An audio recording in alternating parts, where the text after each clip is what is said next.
Warning: the case you're about to hear was recovered from the restricted British Museum archive.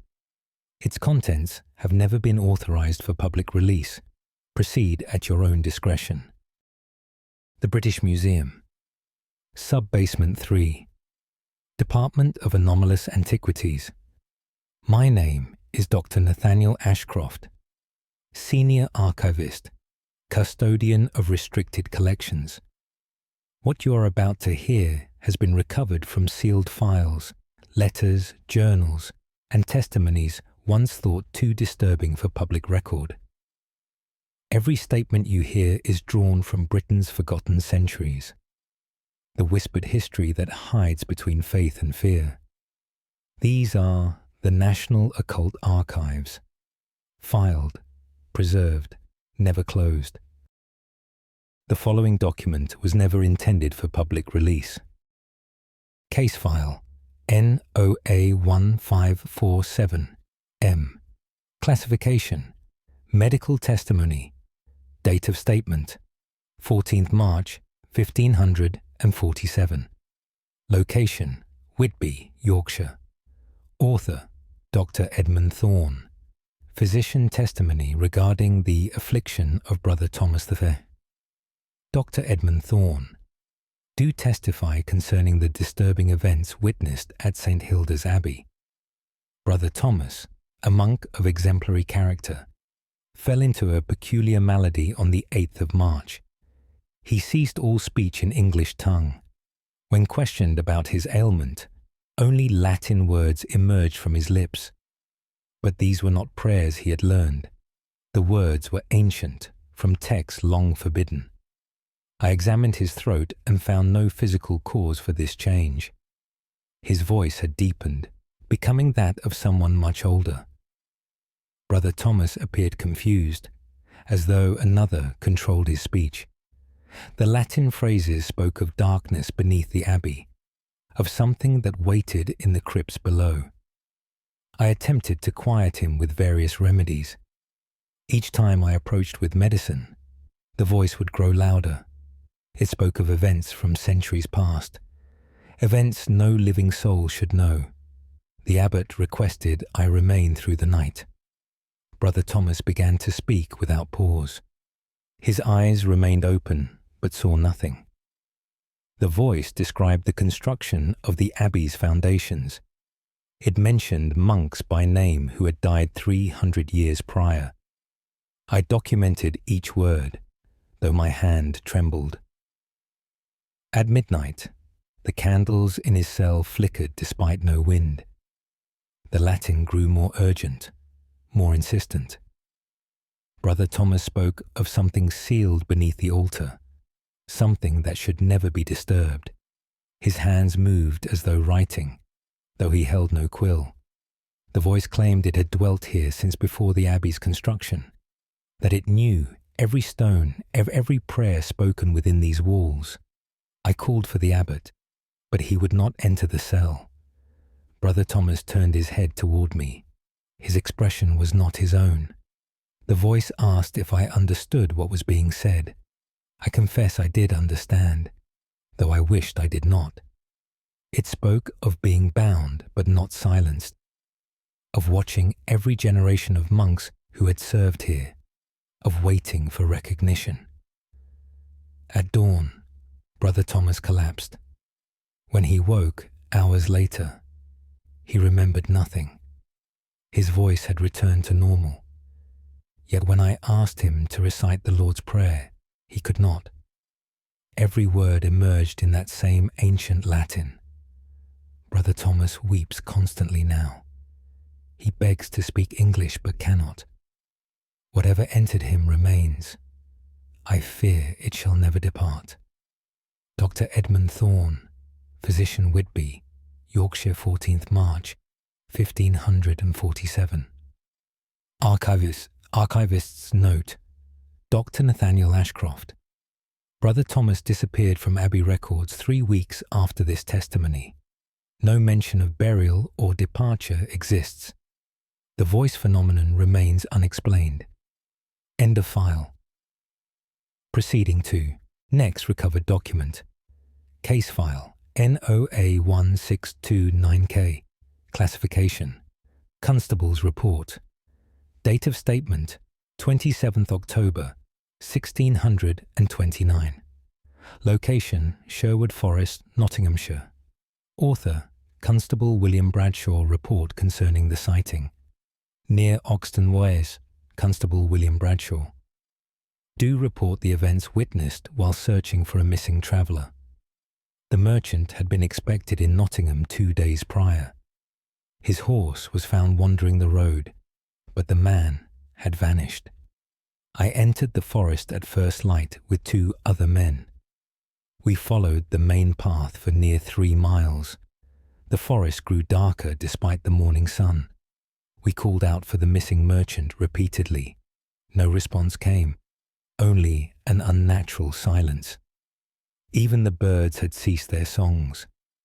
My companions remarked upon this absence of sound. We pressed deeper into the trees. The path became less distinct, though we had walked it many times. Then we saw it standing among the oaks. A figure, tall and impossibly thin. Its form was grey, like mist given shape. It stood motionless, facing away from us. We froze, uncertain whether to approach or flee. One of my men called out, asking if help was needed. The figure turned its head, but its body remained facing away. The movement was wrong, unnatural. We could see no features upon its face, only darkness where eyes should be. It raised one arm, pointing deeper into the forest. Then it began to move through the trees, not walking, but gliding without touching the ground. We followed, though every instinct told us not to. The figure moved between trees that were too close together. It made no sound as it passed. We struggled to keep pace through the undergrowth. The figure stopped in a small clearing.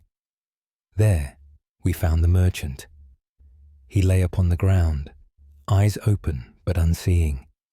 His body was cold, though unmarked by violence. When we looked up, the grey figure had vanished. We carried the merchant's body back to the road. Later, his wife said he had spoken of seeing something in the forest, something that watched him from between the trees. He had told her it followed him all the way to the forest's edge. I have served as constable for 12 years. I have never seen such a thing before. My companions refused to speak of it. They claim we saw nothing but shadows and mist. Yet I know what I witnessed. I have returned to that clearing since. Each time, I feel watched from the trees. The forest there remains silent. No birds sing in those particular oaks. I shall not venture that deep again. Constable William Bradshaw Oxton, Nottinghamshire, 27th October, 1629. Archivist Vist's note. Dr. Nathaniel Ashcroft. 3 more deaths occurred in that section of forest over the following decade. Each victim was found in the same clearing, unmarked but deceased. End of file. Proceeding to next recovered document. Case file NOA1481D. Classification: Prison warden's account. Date of statement: 3rd December 1481. Location: Lancaster, Lancashire. Author: Thomas Merrick.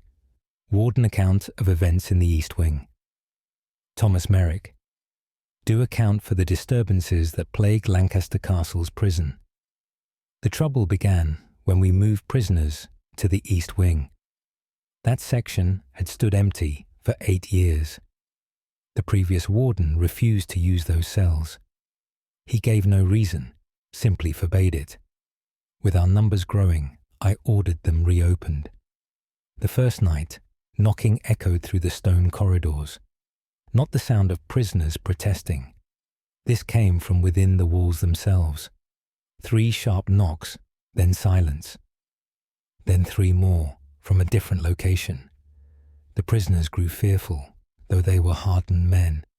The knocking continued every night at the same hour. always beginning at 10 bells. I investigated each cell personally. The walls were solid stone 2 feet thick. No prisoner could create such sounds.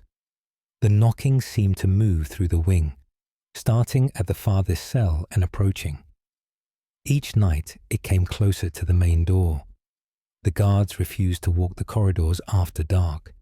I assigned additional men, but they too requested different posts. One guard claimed to see a shadow moving along the walls, not cast by any light source. It moved against the torchlight, he said. I dismissed this as nerves and exhaustion. Then I witnessed it myself. During my evening rounds, the knocking began. I stood perfectly still, watching the wall. A darkness spread across the stone. Not a shadow, but an absence of light. It moved with purpose, flowing like water. The knocking followed its movement. 3 strikes wherever it paused. I touched the wall where the darkness had been. The stone was ice cold, though the rest of the wall remained warm. My hand ached for hours after. The prisoners in the east wing began to complain. They spoke of whispers in the night, of someone walking past their cells, yet the guards swore no one entered that corridor. Several prisoners begged to be moved elsewhere. These were men who had shown no fear before. One claimed he had seen a face pressed against his cell bars, a pale face with hollow eyes. When he called out, it withdrew into darkness. I requested the bishop attend and bless the wing. He came, but would not enter beyond the main door. He said the place was claimed by something that would not leave.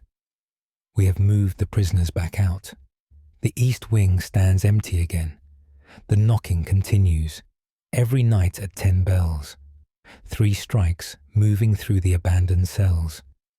I hear it from my quarters. It grows louder each week. Thomas Merrick, Warden, Lancaster Castle, 3rd December, 1481. Archivist's note, Dr. Nathaniel Ashcroft. Lancaster Castle. Records show the east wing was demolished in 1502. Contemporary. Accounts mention persistent disturbances as reason for destruction. End of file. Proceeding to next recovered document. Case file. NOA1358.U. Classification. Hermit's Journal. Date of statement. 9th June 1358. Location. Peak District, Derbyshire. Author, Brother Anselm. Anchorite.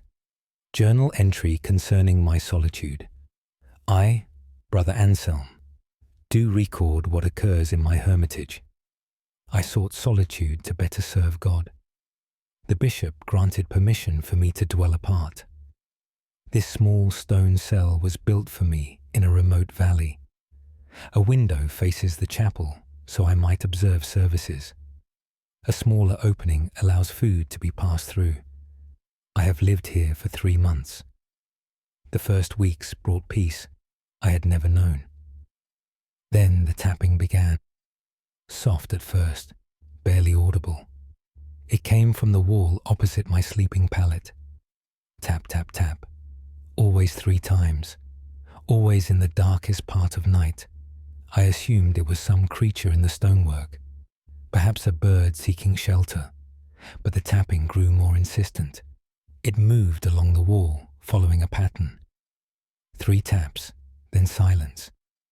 3 more, 2 feet distant.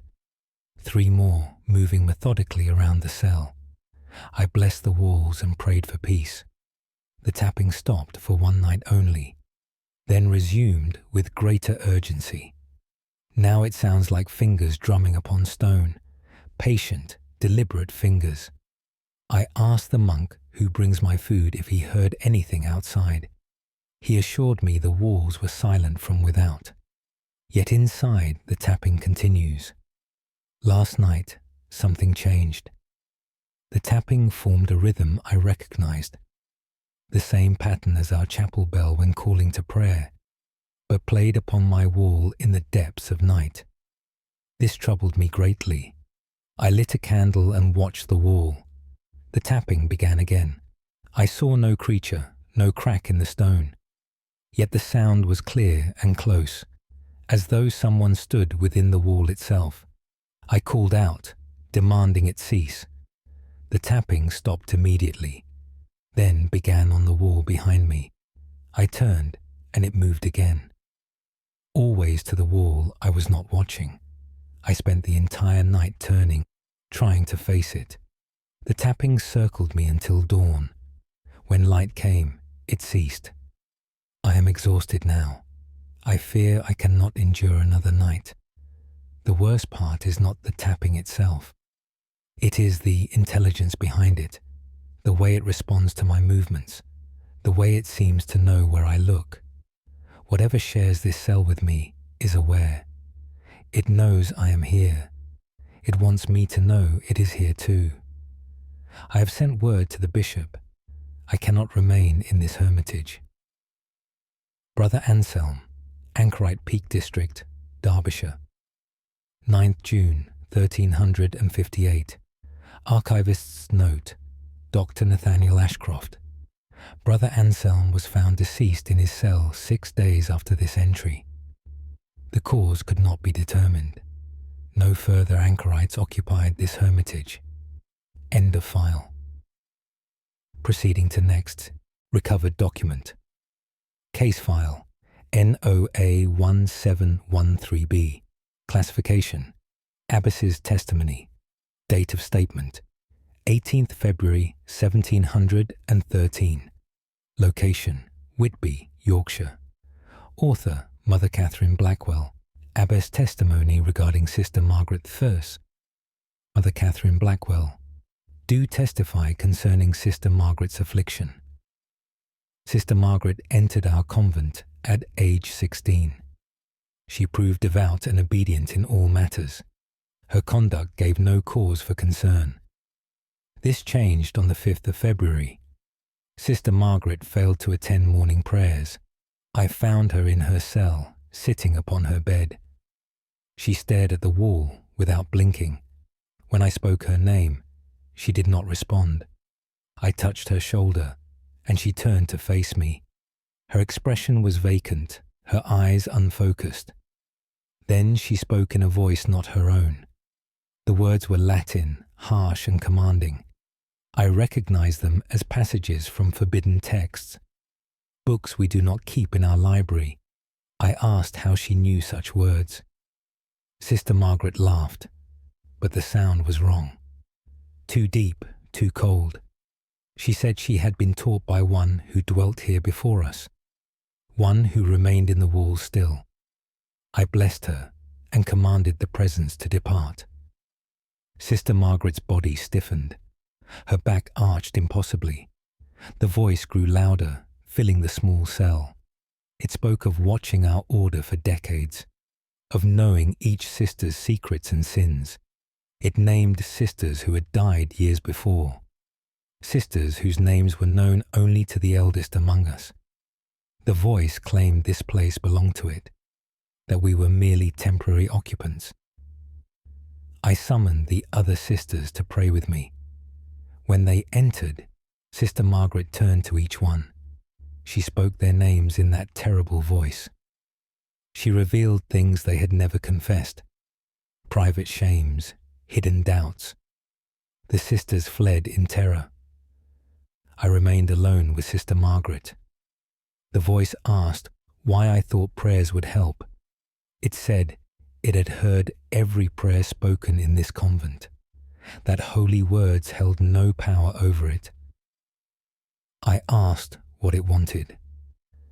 Sister Margaret's face twisted into a smile. The voice said it wanted nothing. It simply existed here, as it always had. We were the intruders, not it. Sister Margaret collapsed suddenly. When she woke hours later, she remembered nothing. But the voice has not left her. Each day at noon her mouth opens. That same Latin emerges. Sister Margaret weeps as the words pour forth. She begs us to stop it, but we cannot. We have kept her isolated in her cell. The voice speaks whether anyone is present or not. We hear it through the door. Speaking, speaking, endlessly speaking. Sister Margaret grows weaker. She barely eats or sleeps. The voice shows no sign of tiring. Mother Catherine Blackwell, Abbess Whitby Convent, 18th February 1713. Archivist's note. Dr. Nathaniel Ashcroft. Sister Margaret died 7 weeks later. Her final words, witnessed by 3 sisters, were in Latin. The translation remains disputed among scholars. End of file. Proceeding to next recovered document. Case file NOA1-294T. Classification. Forester's account. Date of statement 12th November 1294. Location New Forest, Hampshire. Author Hugh of Winchester, Royal Forester. Account of sighting in the deep wood. Key Hugh of Winchester. Do account for what I witnessed whilst patrolling the King's Forest. My duty requires me to walk the forest paths regularly. I know every trail, every clearing within 10 miles. I have walked these woods since boyhood. They held no fear for me until last month. I was returning from the eastern boundary at dusk. The path was familiar, well trodden. Ahead, I saw movement between the trees. Something large, moving with purpose. I assumed it was a deer and quickened my pace. The king's deer must not be disturbed by poachers, but as I drew closer, I saw it was no deer. It walked upright like a man, yet its proportions were wrong. Too tall, too thin, limbs too long. It wore no clothing I could discern. Its skin was pale as moonlight. I called out, asking who walked the King's Forest. It stopped moving. Slowly, it turned to face me. I cannot adequately describe what I saw. It had a human shape, but nothing more. Where features should have been, only smoothness. No eyes, no mouth, no nose. Yet I felt it looking at me. I felt its attention like weight upon my chest. My legs would not obey my commands to flee. I stood frozen as it regarded me. Then it raised one arm, pointing at me. Its fingers were too long, too many joints. It held that pose for what seemed an eternity. I could not breathe, could not speak. Finally, it lowered its arm. It turned and walked deeper into the forest. I watched it move between the trees. It did not push through undergrowth. The forest seemed to part for it. Branches moved aside, though no wind blew. When it had vanished from sight, I could move again. I ran back to the village without looking behind me. I told no one what I had seen. They would think me mad or drunk, but I have returned to that path since. Always I feel watched when I walk there. The forest grows silent when I approach. No birds call, no animals stir. I have found marks upon the trees, long scratches in the bark, too high for any man to reach, too deliberate to be from any animal I know. I requested permission to patrol different sections. My request was denied. This is my assigned territory. So I walk those paths still, though I dread them. I have seen the figure twice more, always at dusk, always in the distance. It never approaches, only watches. But each time I see it, it stands a little closer to the path, a little nearer to where I must walk. Hugh of Winchester, Royal Forester, New Forest, Hampshire, 12th November, 1294. Archivist's note. Dr. Nathaniel Ashcroft, Hugh, disappeared during a winter patrol 6 months later. His body was never recovered. 3 foresters who searched for him reported seeing a pale figure among the trees. End of file. Proceeding to next recovered document. Case file NOA1805P. Classification: Bell ringer's testament. Date of statement: 24th August 1805. Location: Canterbury, Kent. Author: Samuel Watts. Church bell ringer testament. Concerning the tower bells, I, Samuel Watts, do give testament about the events in St. Martin's bell tower. I have rung the bells at St. Martin's for 30 years. I know each bell's voice as I know my children's names. The tower has 8 bells, each with distinct tone. My duty is to ring them for services and occasions. I climb the tower stairs twice daily without fail. 3 weeks ago, I arrived before dawn to ring the morning bell. As I climbed the stairs, I heard music from above. Not bells ringing, but a melody. Someone was playing the bells without striking them. The sound came from inside the bells themselves. I climbed faster, angry that someone trespassed in my tower. When I reached the bell chamber, it was empty, yet the music continued. A sad tune, like a funeral dirge. The bells swayed slightly, though no ropes moved.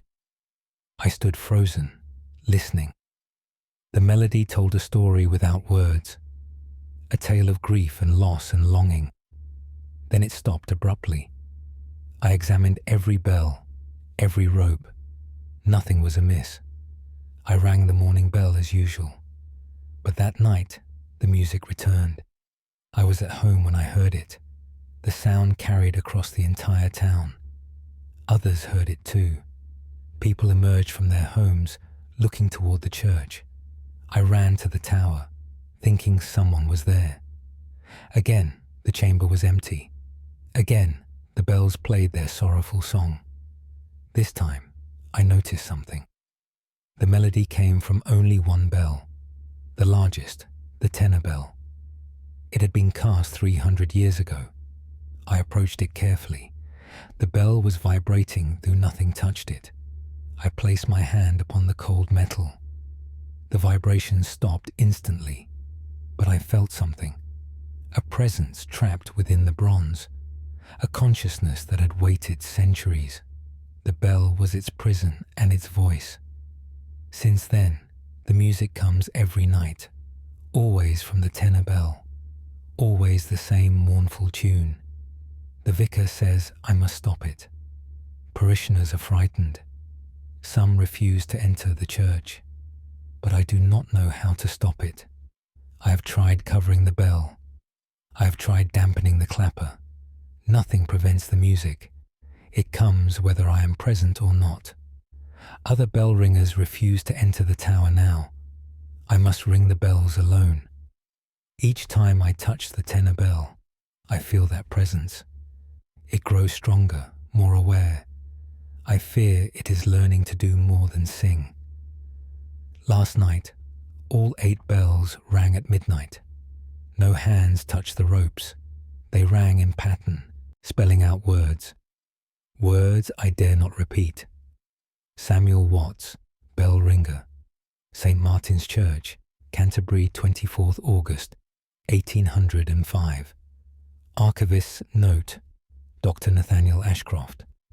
The tenor bell was removed and recast in 1807. Bell ringers report the new bell sometimes produces sounds resembling the old melody. End of file. Proceeding to next recovered document. Case file NOA1678L. Classification: Physician's notes. Date of statement: 5th April 1678. Location: Bethlehem Hospital, London. Author: Dr. Richard Ashford. Notes regarding patient in West Wing. Why? Dr. Richard Ashford. Do note concerning a patient in the West Wing. The patient is a man of middle years, name unknown. He was brought to us by the watch, found wandering near the docks. He would not speak, only stared ahead with vacant eyes. We placed him in a cell in the West Wing. The first night, The screaming began, not from our patient, but from the cell itself. Screams that seemed to come from the very walls. The sound was not human, too high-pitched, too sustained. Other patients in nearby cells fell silent. Even the most disturbed ceased their usual noise. They listened to the screaming with obvious terror. I went to investigate with 2 attendants. As we approached the cell, the screaming stopped. We opened the door to find our patient exactly as we left him, sitting motionless, staring at nothing. We questioned him, but he gave no response. The moment we locked the cell again, the screaming resumed. This pattern continued for 3 nights. Silence when we opened the door, screaming when the cell was locked. On the 4th night, our patient finally spoke. But the voice was not his own. It was a woman's voice, filled with anguish. She spoke of being sealed in darkness, of crying out but never being heard, of watching through the walls as years passed. I asked who she was. The patient's body convulsed. Multiple voices emerged from his throat. Men, women, children, all speaking at once, all claiming to be trapped within these walls. The attendants fled, refusing to return. I remained, compelled by medical duty. The voices spoke of their deaths, of suffering within this very building. Some had been patients, others staff. All claimed they could not leave. Something held them here, bound to stone and mortar. As dawn approached, the voices faded. Our patient returned to his silent state. I examined the cell walls carefully. The stone was old, predating the current structure. Parts of this building rest upon much older foundations. What horrors occurred here before, I cannot say. The patient died 2 days later. He simply stopped breathing during the night, but the screaming did not stop. We moved other patients from the West Wing, yet every night we hear them, the voices of those who remain, screaming to be freed, screaming to be heard, screaming endlessly in the darkness. Dr. Richard Ashford, Bethlehem Hospital, London, 5th of April, 1678. Archivist's note. Dr. Nathaniel Ashcroft. West Wing was closed permanently in 1681. Hospital records cite persistent disturbances, unsuitable for patient care. The structure was demolished in 1733. End of file. Proceeding to next recovered document. Case file NOA1512N. Classification. Prison Officer's Report. Date of statement 19th January 1512. Location York, Yorkshire. Author Geoffrey Marsh. Prison Officer. Report of events at York Castle. Prison Wire Geoffrey Marsh. Do report what occurred in the castle prison. I have served as officer here for 8 years. I have seen men at their lowest, their most desperate. Nothing prepared me for what transpired last week. A new prisoner arrived, accused of theft. He was placed in a cell on the lower level. The cell had been unused for some months. The previous occupant had died there. A natural passing, the man was quite old. But the cell had felt wrong since. Other prisoners refused to be placed there. They would rather share cramped quarters than occupy it alone. I dismissed their concerns as superstition until I heard the sobbing. It began the first night the new prisoner was there, a man weeping, inconsolable. I checked the cell, expecting to find the prisoner in distress. He was asleep, curled upon the stone floor. Yet the sobbing continued. I stood in the corridor, listening. The sound came from inside the cell, but not from the prisoner. It came from the corner where the old man had died. As I listened, the weeping grew louder, more desperate, more anguished. Then I heard words within the sobs. begging to be released, pleading to go home, crying for mercy that never came. I opened the cell door. The prisoner woke, terrified. He claimed he heard the weeping too, that it had persisted through his sleep. I moved him to another cell immediately, yet the sobbing continued in the empty cell. Every night at the same hour. The sound of a man broken by despair. I began to research the old prisoner who died there.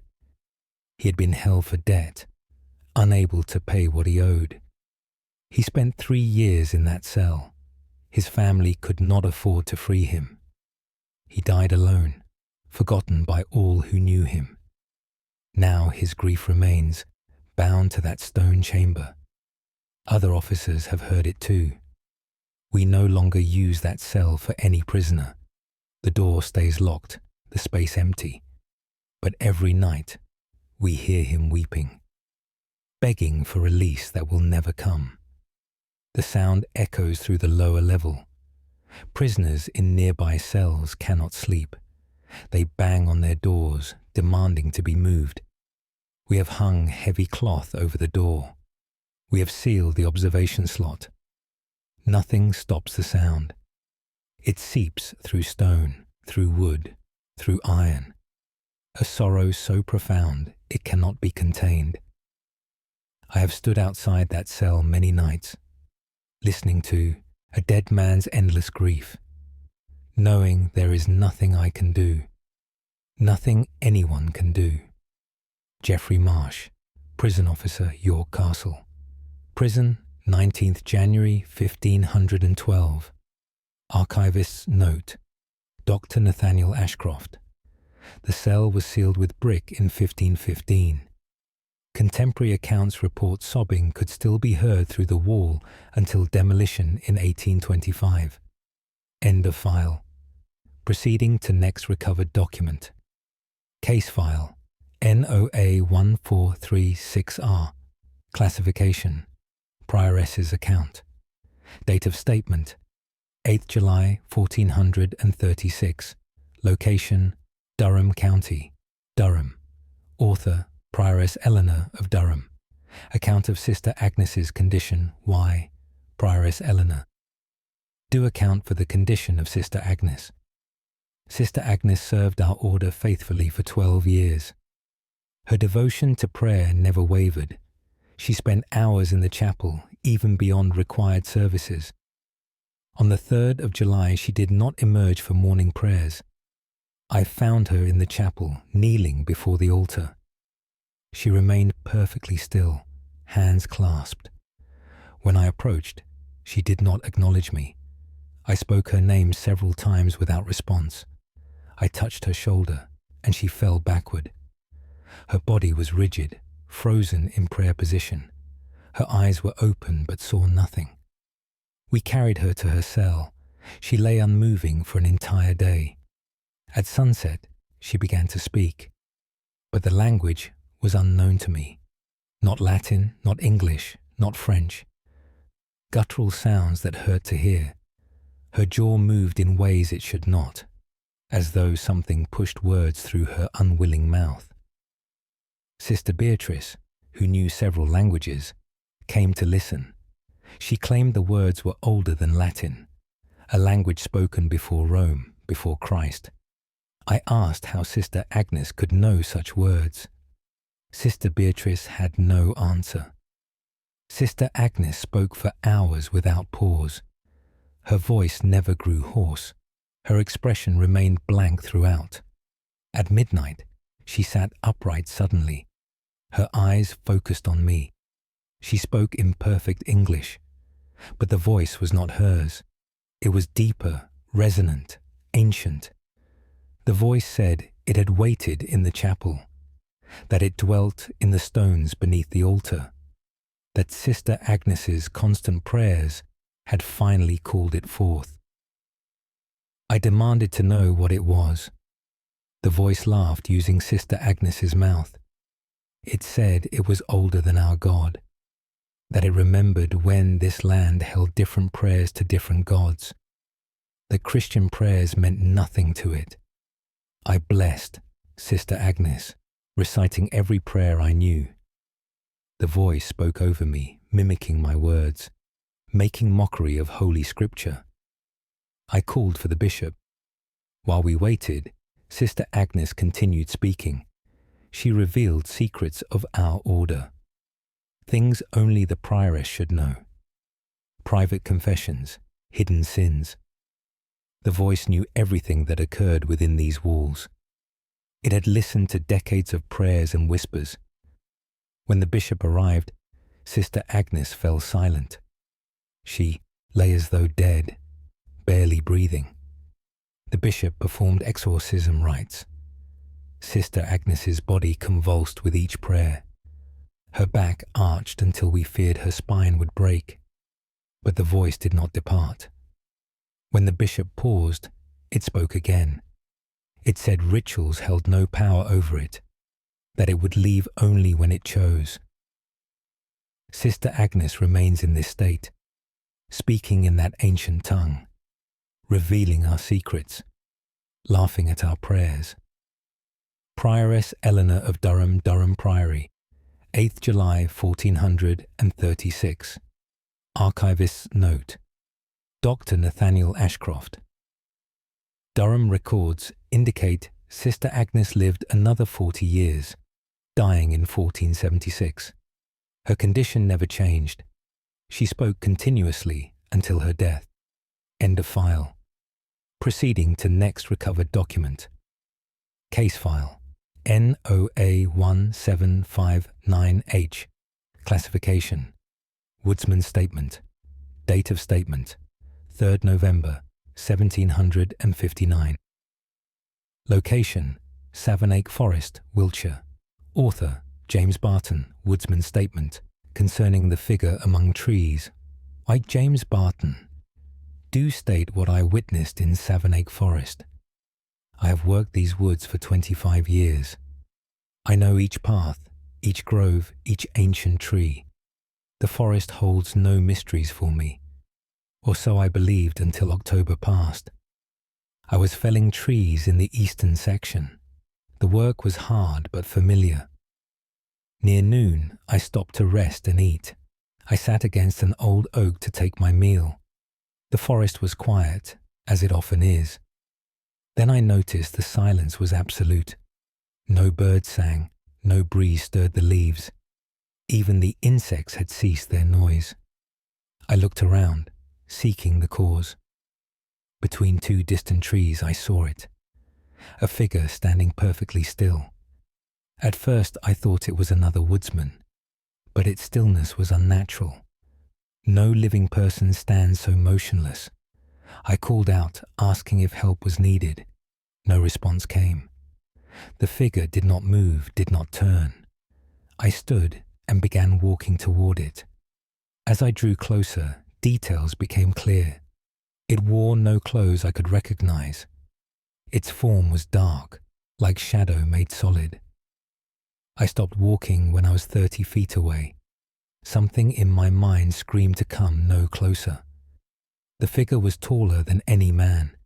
Its arms hung too long beside its body. I could see no face, no features, only darkness in the shape of a person. I asked again who was there. The figure tilted its head slowly, not like a person looking at something, like something deciding whether I was worth approaching. I felt fear unlike anything before. I had faced wolves, bears, dangerous men. This fear was different, primal, absolute, consuming. I backed away slowly. The figure watched me without eyes. I felt its attention like a physical touch. When I reached my axe, I grabbed it and ran. I ran through the forest without looking back. Branches tore at my face and clothes. I did not slow until I reached the road. I have not returned to that section. Other woodsmen say I am foolish, that I saw a shadow or a standing dead tree. But I know what I saw. I know it watched me with inhuman intelligence. I know it chose to let me leave. Last week, another woodsman went missing in the eastern section. His tools were found beneath the same oak where I rested. He has not been seen since. I told the search party what I witnessed. They dismissed my account. They searched the area for 3 days. They found no trace of the missing man. But several searchers reported seeing a dark figure among trees, always distant, always still, always watching them with its faceless regard. James Barton, Woodsman Savernake, Wiltshire. 3rd November 1759. Archivist's note, Dr. Nathaniel Ashcroft. 5 disappearances occurred in that section between 1759 and 1763. After the 5th, locals refused to work there. The area remains largely untouched. End of file. Proceeding to next recovered document. Case file. NOA1604S. S classification. Physician's record date of statement. 22nd February 1604. Location Norwich, Norfolk. Author Dr. Thomas Becket. Record of patient at St. Giles Hospital. I, Dr. Thomas Becket, do record regarding a patient in our care. The patient is a young woman named Mary Sutton.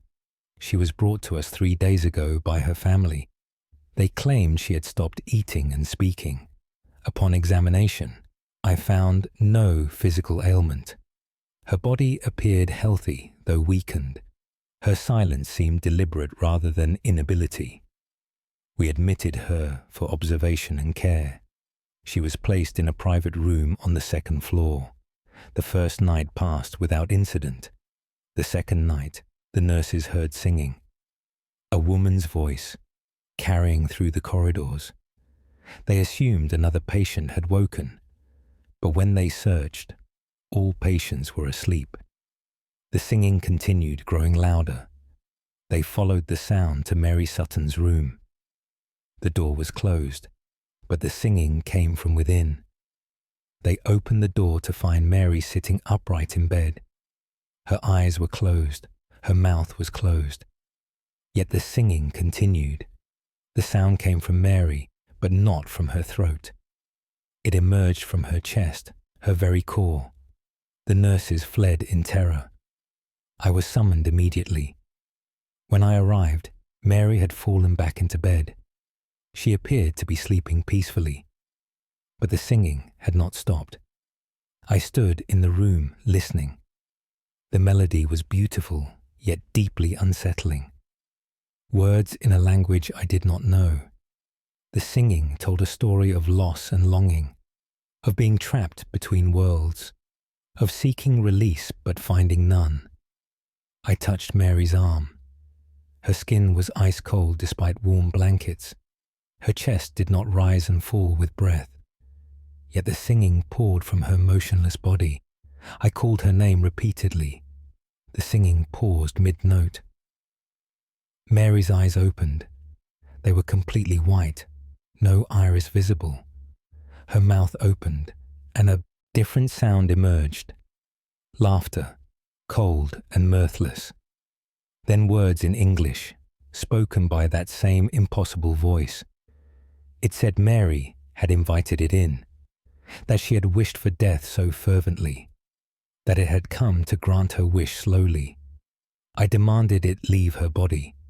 The voice said it had nowhere else to go, that Mary had called out in the darkness, that it had answered.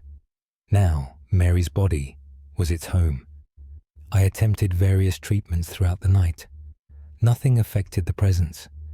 Mary's body remained frozen. The voice laughed at every effort. By dawn, the singing had resumed. Mary lies in that room still. She does not eat, does not speak, only sings with that impossible voice, a voice that comes from somewhere beyond life. Dr. Thomas Becket, St. Giles Hospital, Norwich, 22nd February 1604. Archivist's note. Dr. Nathaniel Ashcroft. Mary Sutton remained at St. Giles for 14 months, singing continuously. She died in April 1605. Witnesses claim the singing continued for 3 days after her death. End of file. Proceeding to next recovered document. Case file NOA1371V. Classification: Librarian's Notes. Date of statement: 16 September 1371. Location: Oxford, Oxfordshire. Author: Brother William, Librarian. Notes regarding library disturbances. Brother William, do note concerning events in the college library. I have maintained this library for 15 years. I know the location of every manuscript, every book. I keep meticulous records of all materials. The library is my sacred charge. 2 weeks ago, I began finding books misplaced. Volumes moved from their proper shelves. At first, I attributed this to careless scholars. I returned each book to its correct location. The next morning, different books had been moved. This pattern continued for several days. I began to notice something disturbing. The books that were moved had a common theme. All dealt with death, the afterlife, or spirits. Someone was gathering these specific texts, but no scholar had requested such materials.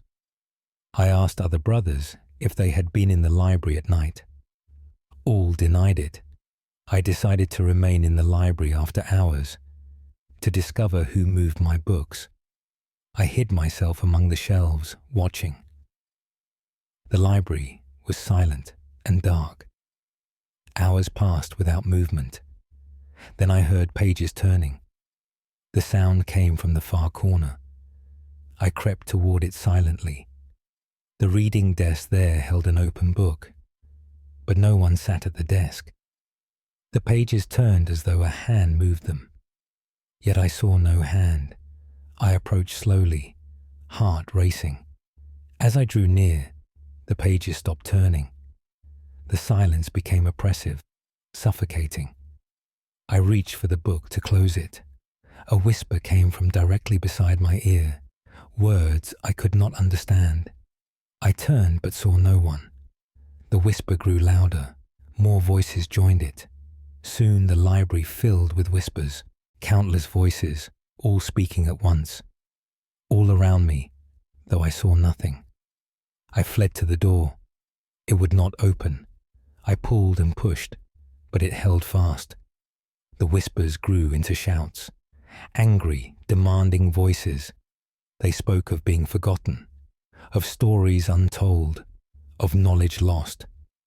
The voices said they dwelt within the books, that they were the words themselves given form, that I had disturbed their eternal sleep. I collapsed, covering my ears. The shouting continued for hours. At dawn, it ceased suddenly. The door opened easily. Other brothers found me unconscious on the floor. I have not entered the library since.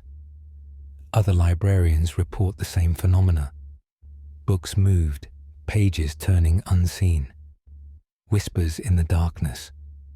The library stands mostly unused now. Scholars fear to enter after sunset. Even in daylight, the air feels heavy with presence, as though thousands of voices wait to speak. Brother William, Librarian, Oxford College, 16th September 1371. Archivist's note.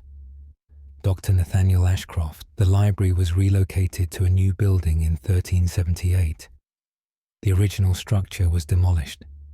Several rare manuscripts from that library remain missing. End of file. Proceeding to next recovered document. Case file NOA1543C. Classification: Anchorite's letter. Date of statement: 10th May 1543. Location: Cornwall. Author: Brother Paul. Anchorite letter. Regarding events in my cell, Brother Paul, do write concerning what visits me each night. I chose the anchorite's life willingly. I wished to devote myself entirely to prayer. The bishop granted my request. A cell was built against the church wall. I was sealed inside with proper ceremony. Food passes through a small window. I observe services through another opening. The first month brought peace. I prayed constantly, finding joy in solitude. Then the scratching began. At first, I thought it was rats in the walls, but the sound was too regular, too purposeful. Scratch, scratch, scratch, always in the same rhythm, always starting at midnight. I prayed louder to drown it out. The scratching grew louder in response. It moved around the cell, circling me, following the walls in endless rotation. I asked the priest if others heard it outside. He assured me the walls were silent. The scratching existed only within. One night, I demanded it cease. The scratching stopped immediately. Silence filled the cell. Then I heard breathing. Deep, slow breaths, but not my own. The breathing came from the corner where I could not see. I lit my candle and turned. The corner was empty, but the breathing continued, closer now, as though something approached. I felt breath upon my neck, cold as winter wind. I spun around, but saw nothing. The presence was there. I felt it, unseen, but undeniably present. It circled me slowly. I could hear its movement, feel its attention upon me. I pressed myself against the wall. The breathing grew more rapid, excited, almost eager. Then it touched me. I felt fingers on my shoulder, long, cold fingers. They gripped me firmly. I screamed and prayed simultaneously. The fingers released me. The breathing receded to the corner. Since then, it appears every night. I hear it approach, feel it watching me. Sometimes it touches me. Brief, cold contact, reminding me I am not alone. I cannot leave this cell. An anchorite's vow is for life. I am sealed in until death. But death may not free me. I fear whatever shares this cell will follow me beyond. That being sealed in this space has bound us together. That when I die, it will claim me completely. I write this letter in hope it will be read, that someone will know what dwells here, that others will not choose this cell after my passing. The scratching has begun again. Brother Paul, Anchorite, Cornwall, 10th May 1543. Archivist's note, Dr. Nathaniel Ashcroft. Brother Paul was found deceased in his cell in 1544. His body showed no marks of violence. The cell was never used again. End of file. Proceeding to next recovered document. Case file NOA 1786F classification. Canon's record. Date of statement 7th December 1786. Location Canterbury Cathedral, Kent. Author Canon Robert Faulkner. Record of events in the crypt. Why Canon Robert Faulkner do record what occurred in the cathedral crypt. The crypt is ancient, predating the current cathedral. It holds tombs of bishops and nobles spanning centuries. I visit the crypt regularly for prayer and meditation. Last month, I noticed something had changed. One tomb, that of Bishop Anselm, had moved. The heavy stone lid had shifted slightly. I assumed erosion or settling of the floor. I attempted to push it back into place. The stone would not move despite my efforts. I enlisted help from 2 other canons. Together, we managed to return it to position. The next day, it had moved again.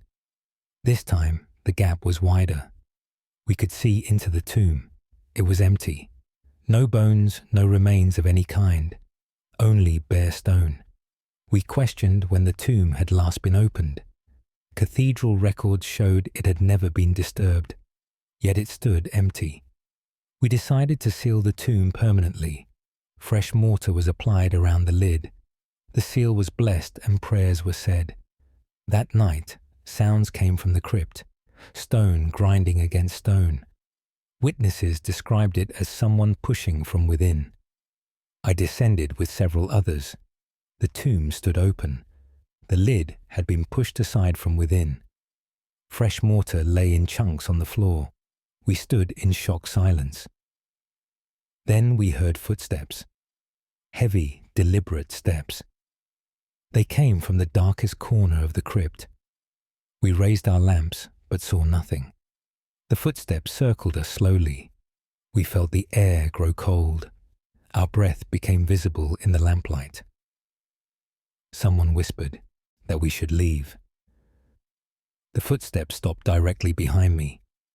I felt a hand upon my shoulder. When I turned, my lamp revealed nothing. But the hand remained. Its grip tightened. I cried out and the others fled. I tried to follow, but the grip held me. I was forced to my knees. That empty tomb stood before me. The hand pushed my head forward, forcing me to look into the empty darkness within. I saw something in that darkness. Not bones, not stone, movement. Something that had never been dead. Something that had waited in that sealed space. The grip released suddenly. I fled the crypt. We have sealed the crypt door. But every night we hear the footsteps, walking the corridors above, searching, always searching. Canon Robert Faulkner, Canterbury Cathedral, 7th December 1786. Archivist's note, Dr. Nathaniel Ashcroft. The crypt remained sealed for 20 years. When finally reopened, Bishop Anselm's tomb was found empty. It remains so today. End of file. Proceeding to next recovered document. Case file. NOA 1497G. Classification. Night watchman's account. Date of statement. 21st March 1497. Location. Lincoln, Lincolnshire. Author Edward Cross, night watchman. Account of nightly patrol at Hospital Y, Edward Cross. Do account for events during my watch at Lincoln Hospital. I have served as night watchman here for 7 years. My duty is to walk the wards each hour, to ensure patients are comfortable and secure. The work is lonely, but not difficult. Until 3 nights ago. I began my usual rounds at midnight. The hospital was quiet, most patients asleep. I walked the ground floor without incident, then climbed to the 2nd floor. The corridor was dimly lit by candles. Shadows danced along the walls. As I walked, I heard a voice behind me, a woman's voice calling for help. I turned but saw no one. The corridor was empty. I continued my patrol, thinking I had imagined it. The voice called again, more urgent. I searched each room along the corridor. Every patient was accounted for, none had called. The voice continued to follow me, always behind me, always just out of sight, pleading for help, for mercy. I completed my rounds quickly and returned downstairs. The physician on duty asked if I was well. I appeared shaken, he said. I told him about the voice. He said no female patients were on the 2nd floor. That wing held only men. The next night, I heard the voice again. This time, it spoke my name. It knew who I was. It begged me to find her, to free her. I asked where she was. The voice said she was in the walls, trapped in the walls. I pressed my ear against the corridor wall. I could hear something moving inside. Scratching, scraping sounds, as though someone clawed at stone. The voice wept now, saying she had been sealed inside, that no one could hear her screams. I reported this to the hospital administrator. He was skeptical, but agreed to investigate. We examined the walls carefully. Behind a panel, we found old brickwork, much older than the current building. The administrator consulted historical records. This hospital stands on the site of a former monastery. Hundreds of years ago, a nun was punished here. She had broken her vows, they claimed. She was sealed alive within the monastery walls.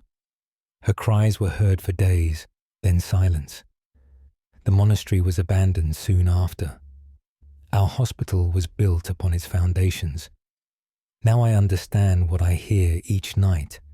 That long dead nun still cries out, still begs for release from her tomb. Her voice echoes through the walls she haunts. I can no longer walk the second floor alone. The voice follows me, growing more desperate. She knows someone finally hears her. Edward Cross, Night Watchman, Lincoln Hospital, 21st March, 1497. Archivist's note, Dr. Nathaniel Ashcroft. The second floor was renovated in 1503. Workers reported hearing a woman's voice in the walls. The sound ceased after renovation, but resumed within a decade. End of file. Proceeding to next recovered document. Case file NOA 1268Q. Classification Rector's Journal. Date of statement 11th August 1268. Location Glastonbury, Somerset. Author Father Benedict. Rector Journal entry regarding the chapel bell.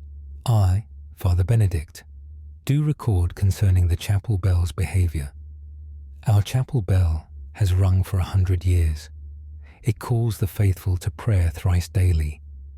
I have rung this bell myself for 20 years. Last week, it began ringing on its own. The first occurrence was at midnight. I woke to the sound echoing across the grounds. I rushed to the chapel thinking thieves had entered. The chapel was empty and secured, yet the bell continued its tolling. I climbed to the bell tower. No rope moved, no mechanism engaged. The bell swung freely, ringing without touch.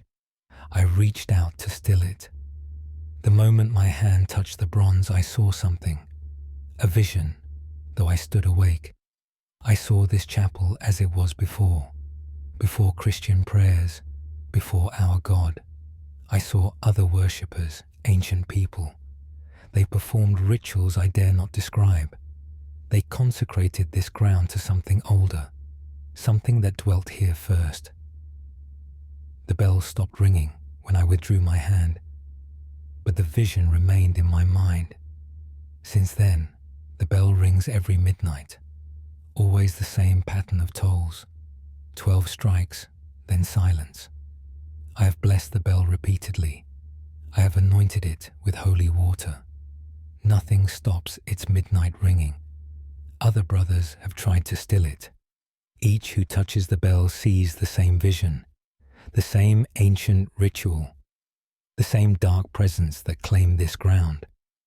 We have discussed removing the bell entirely, but something prevents us from acting, a reluctance we cannot explain, as though the bell itself forbids its removal. Last night, the ringing changed. It no longer tolls 12 times. Now it rings 13. An extra toll has been added. I do not know what this signifies. I fear what comes with the 14th toll. The brothers are frightened. Some refuse to enter the chapel after dark. They hear more than just the bell. They hear voices within its ringing, words in that ancient tongue, commands or invitations we cannot tell. I have written to the bishop for guidance, but I know no holy rite will silence it. Whatever dwells within that bronze has claimed it. The bell no longer serves our God. It serves what was here before, what waits beneath our chapel still. We continue our prayers, but they feel hollow. How can we worship when reminded nightly that other powers claim this ground first, that they have never truly left. Father Benedict, Rector Glastonbury Chapel, 11th August 1268. Archivist's note. Dr. Nathaniel Ashcroft Chapel records end abruptly in 1269. The bell was melted down in 1302. Workers reported it screamed when heated, though this seems implausible. End of file. Proceeding to next recovered. Document. Case file. NOA 1593M. Classification. Asylum Keeper's Report. Date of statement. 4th February 1593. Location. Bedlam, London. Author John Whitmore. Keeper Report. Concerning patient in East Cell Y, John Whitmore. Due report. Regarding a patient who speaks without sleeping. The patient was admitted 6 weeks ago, a woman of perhaps 30 years. Her family claimed she had lost her reason, that she spoke of seeing things that were not there. Upon arrival, she seemed calm enough. We placed her in a cell on the east side. The first week passed without incident. Then the speaking began. At all hours, she speaks continuously, not raving or screaming as mad people do. She speaks in normal tones, having conversations, but she is always alone in her cell. I have observed her many times. She sits facing the corner, speaking to someone we cannot see. Her side of the conversation is clear. She asks questions, listens, responds. Sometimes she laughs at things we do not hear. Sometimes she weeps at sorrows we cannot know. I asked whom she addresses. She looked at me with surprise. She pointed to the corner and said, "Him." I saw nothing in that corner. She insisted someone stood there. A man in grey robes, she said. He had been sealed in this cell long ago. He told her his name, but she would not repeat it. She said he was lonely after centuries alone, that he was grateful for her company. I told her the corner was empty. She smiled sadly and returned to her conversation. Other keepers have tried to interrupt. She grows agitated when prevented from speaking.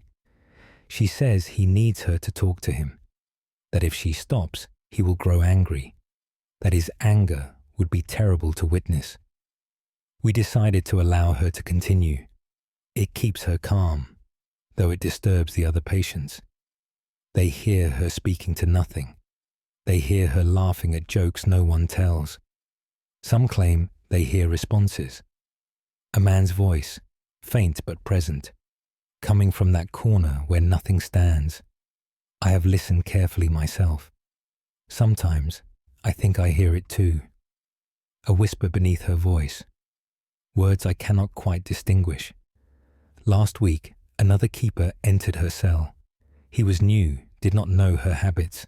He demanded she stop her mad talking. He struck her to force silence. The moment his hand touched her, he screamed. He fell backward, clutching his arm. His skin was burned, though no fire was present, blistered as though he had grasped hot metal. He swears the corner attacked him. That something invisible grabbed his wrist. He refuses to enter that cell again. The patient wept after he left. She apologized to the empty corner. She said she was sorry someone had been rude, that she promised it would not happen again. Now all keepers leave her be. We pass food through the door slot. We hear her constant conversation, her laughter and her tears. Sometimes we hear that other voice more clearly, growing stronger as weeks pass, learning to speak loud enough for us to hear. John Whitmore, Keeper Bedlam Asylum, London, 4th February, 1593. Archivist's note. Dr. Nathaniel Ashcroft. The patient died in 1595. For 3 days after her death, keepers reported hearing conversation continuing from the empty cell. End of file. Proceeding to next recovered document. Case file NOA 1742. W classification. Forest Warden statement. Date of statement 19th September 1742. Location Dean Forest, Gloucestershire. Author Robert Penrose, Forest Warden. Statement of encounter on Forest Path 1. Robert Penrose. Do state what I witnessed while patrolling. The King's Forest requires constant supervision. Poachers and trespassers must be deterred. I walk these paths daily without concern. I have done so for 15 years. The forest holds no fear for me.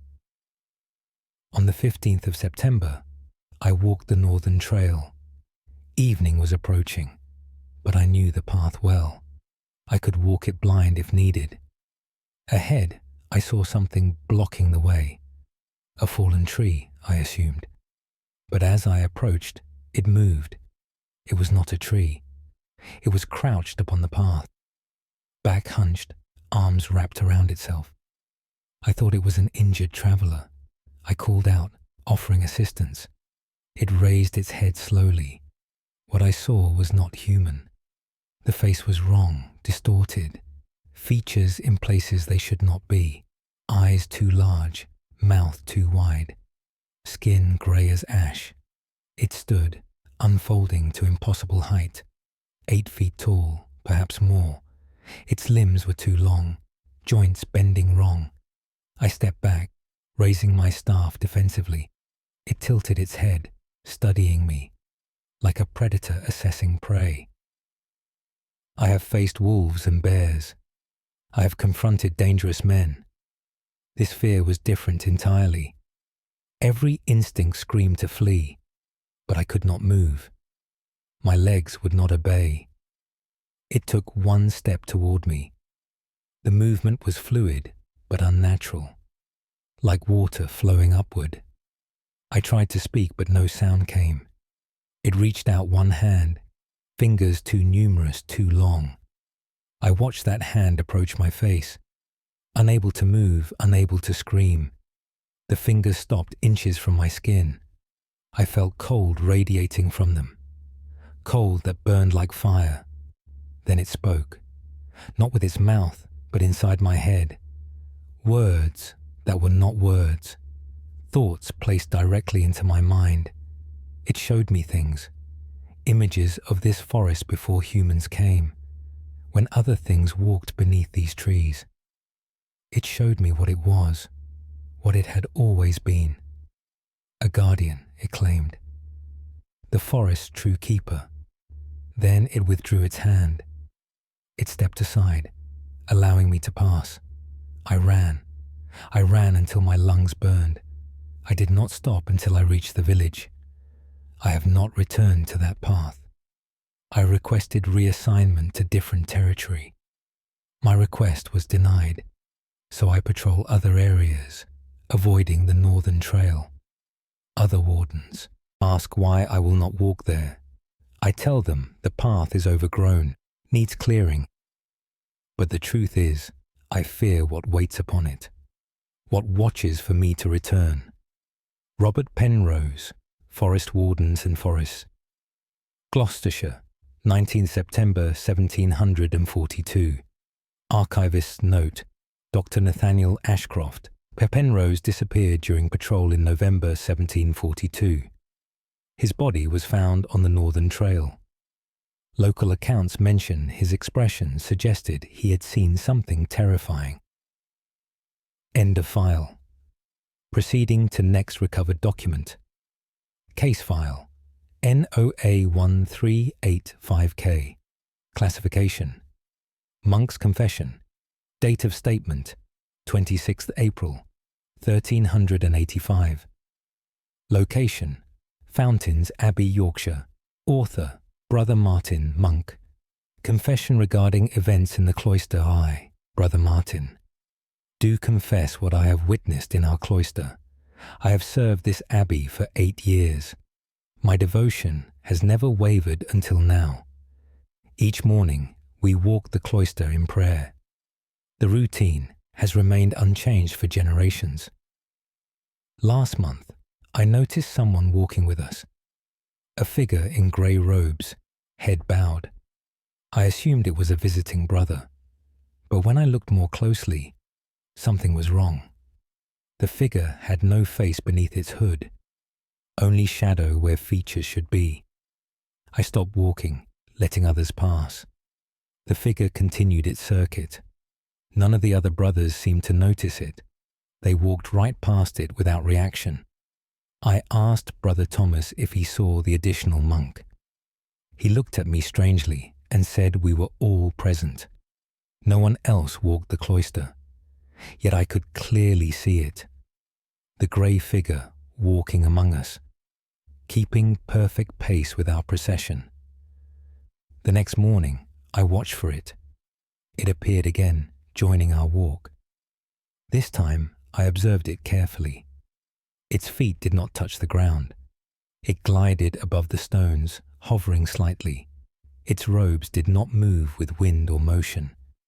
They hung still as though carved from stone. I approached the abbot with my concerns. He listened gravely to my account. He said others had reported similar sightings, that this figure had walked the cloister for many years, perhaps centuries, he suggested, long before our current brotherhood arrived. He advised me to ignore it, to continue my prayers without distraction. He assured me it meant no harm, but I cannot ignore what I see. Each morning, it walks with us. Each morning, I am the only one who sees it. I have tried to speak to it, tried to ask what it wants. It never responds, never acknowledges me. It simply walks its endless circuit. Last week, something changed. The figure stopped during our walk. It stood motionless in the center of the cloister. The other brothers walked around it without seeing, but I stopped, watching it. Slowly, it raised its head. I saw within that hood finally, not a face, but an absence, a void where a person should be. Looking into that emptiness, I understood. This was not a ghost of someone who died. This was something that had never lived, something that existed alongside us, walking our paths, sharing our space, invisible to most but always present. Since that morning, I see it everywhere, in the chapel during prayers, in the refectory during meals, in the dormitory at night, always standing, always watching, never moving unless we move first. I can no longer sleep. I can no longer pray without distraction. I see it constantly now, the grey figure that shares our abbey. I fear I am going mad, or worse, I fear I am finally seeing truly. Brother Martin, Monk Fountains Abbey, Yorkshire, 26th April, 1385. Archivist's note, Dr. Nathaniel Ashcroft. Brother Martin left the abbey in 1386. His subsequent fate is unknown. Other monks reported the grey figure for another century, before sightings ceased. End of file. Proceeding to next recovered document. Case file NOA1637D. Classification. Surgeon's notes. Date of statement. 8th October 1637. Location. Plymouth, Devon. Author. Dr. Stephen Marsh. Surgeon notes. Regarding patient with unusual affliction, I, Dr. Stephen Marsh, do note regarding a sailor brought to me. The man arrived 3 days ago from a merchant vessel. His captain claimed he had stopped speaking, that he would not eat or respond to commands. Upon examination, I found no physical injury. His body was healthy, though he appeared exhausted. His eyes remained open but focused on nothing. I admitted him for observation. He was placed in my surgery's recovery room. The first night, I heard singing. A shanty, the kind sailors sing while working. I assumed he had recovered his voice. But when I entered the room, he lay motionless.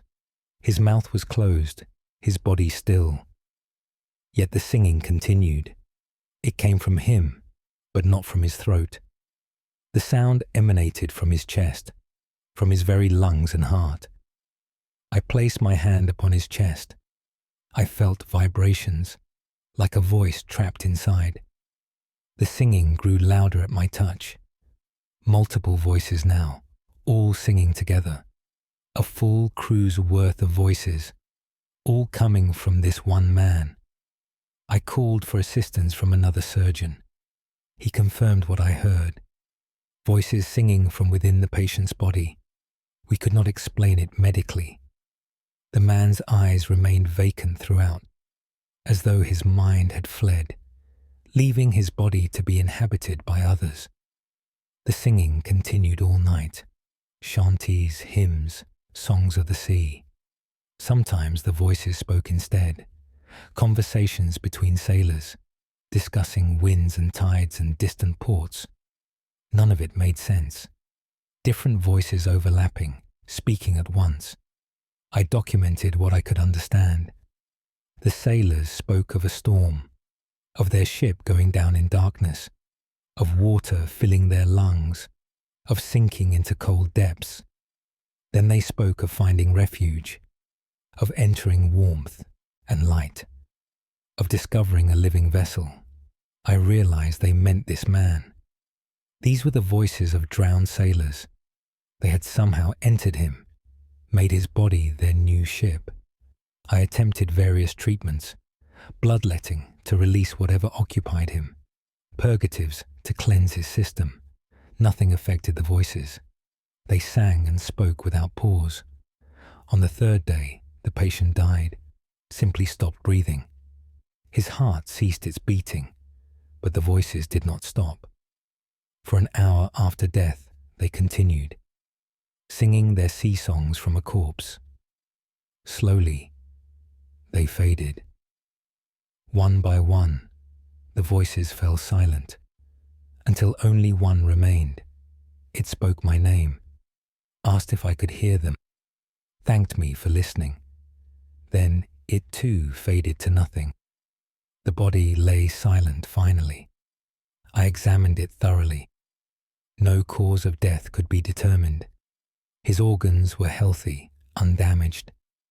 Yet he was dead nonetheless, as though the voices had consumed him, used him until nothing remained. Dr. Stephen Marsh, Surgeon, Plymouth, Devon, 8th October, 1637. Archivist's note, Dr. Nathaniel Ashcroft. Research reveals a merchant vessel sank off Plymouth coast in 1636. 12 sailors drowned. The patient was the sole survivor of that wreck. End of file. Proceeding to next recovered document. Case file. NOA 1419R classification. Parish record. Date of statement. 17th January 1419. Location. Salisbury, Wiltshire. Author Father Nicholas, parish priest. Record of disturbance in church graveyard worse. Father Nicholas. Do record events in our churchyard. Our church has stood for 300 years. The graveyard holds generations of parishioners. I tend these graves with respect and care. 2 weeks ago, I noticed something disturbed. Fresh earth had been moved on an old grave. Not dug up entirely, but shifted, as though something beneath had pushed upward. I assumed animals had burrowed there. I smoothed the earth and said a prayer. The next morning, more graves showed disturbance. 5 in total, all in the oldest section. Earth pushed up from below. I examined each grave carefully. The disturbance came from within, not without. This troubled me greatly. I consulted with the bishop. He suggested the ground was settling, that old graves sometimes shift. I accepted this explanation initially, but the disturbances continued nightly. more graves showing that upward pressure, as though those below sought to rise. I began to watch the graveyard at night. I hid myself among the stones. Near midnight, I heard sounds, scraping like nails upon wood, coming from beneath the ground. Multiple locations, all around me. I felt the earth tremble slightly. I pressed my ear to one disturbed grave. I heard something moving below, scratching at the coffin lid, desperately trying to escape. I jumped back in horror. The scratching followed my movement, as though it heard me. Above, it intensified, more urgent. I ran to the church and locked myself inside. I heard the scratching spread across the graveyard. Dozens of graves, all active at once, all trying to break free simultaneously. At dawn, the sound ceased. I ventured out to investigate. The earth on every old grave had been disturbed, pushed up from below. Some graves showed cracks in their stones, pressure from beneath fracturing them. I performed blessings over each grave, reconsecrated the entire graveyard, prayed for peace for all interred there. That night, the scratching began again, louder, more determined. One grave marker fell over. The earth beneath it heaved upward. Something was forcing its way out. I watched in terror as the earth split. A hand emerged, grey, decayed, but moving with purpose. It grasped at the air, seeking hold. I could not look away. More of the arm appeared, then a shoulder. I found my voice finally and screamed prayers. The hand stopped moving. Slowly, it withdrew back into the earth. The ground settled once more. But I know it is not finished. Each night they try to rise. Each night they come closer to succeeding.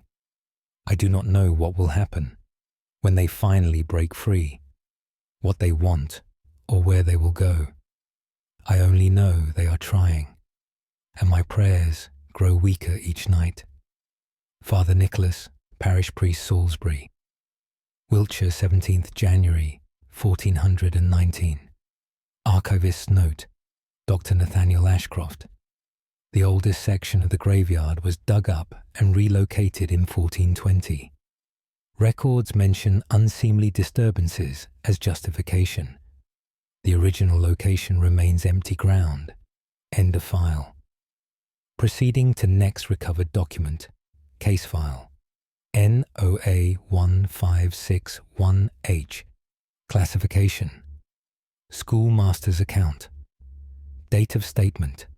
9th March, 1561. Location. Stratford upon Avon, Warwickshire. Author, Master Thomas Webb. Schoolmaster. Account of events in the schoolroom. I, Master Thomas Webb, do account for strange occurrences in my school. I have taught children here for 12 years. The school occupies a building that once served another purpose. Before my time, it was a merchant's house. The merchant died suddenly, they say, in the very room I now use for teaching. I never put much stock in such tales, until the writing appeared. It started 3 weeks ago. I arrived at dawn to prepare lessons. On the board where I write lessons, I found text, words written in perfect script, not in chalk, but scratched into the wood, as though carved with a sharp implement. The words made no sense, a language I did not recognize. I cleaned the board and thought nothing more. The next morning, more writing appeared. Different words, same unknown language, again scratched deep into the wood. I asked the children if they had done this. All denied it. The writing continued to appear nightly. I began locking the school carefully, checking every window, every door. The room was sealed completely, yet each morning brought new writing, always in that strange language, always carved into wood or plaster. Sometimes The writing appeared on desks, sometimes on the walls. Once, I found it on the ceiling. Words scratched into the plaster far above. No one could have reached that height. I copied the writing and showed it to scholars. None could identify the language. One suggested it was very old, perhaps predating Latin itself. He seemed disturbed by the characters. He advised me to burn the copies. I foolishly did not. The writing grew more frequent, appearing now during lessons. While children sat working, new words appeared, on the board behind me, carving themselves into wood. We watched as invisible hands scratched letters. The children screamed and fled. I stood frozen, watching the phenomenon. The writing continued without pause, letter after letter appearing. I could hear the scratching clearly now, like metal on wood. When it finished, I approached carefully. The words were still warm to touch, as though the act of writing had generated heat. I closed the school that day. Parents demanded explanation. I told them we had pest problems. I could not tell them the truth.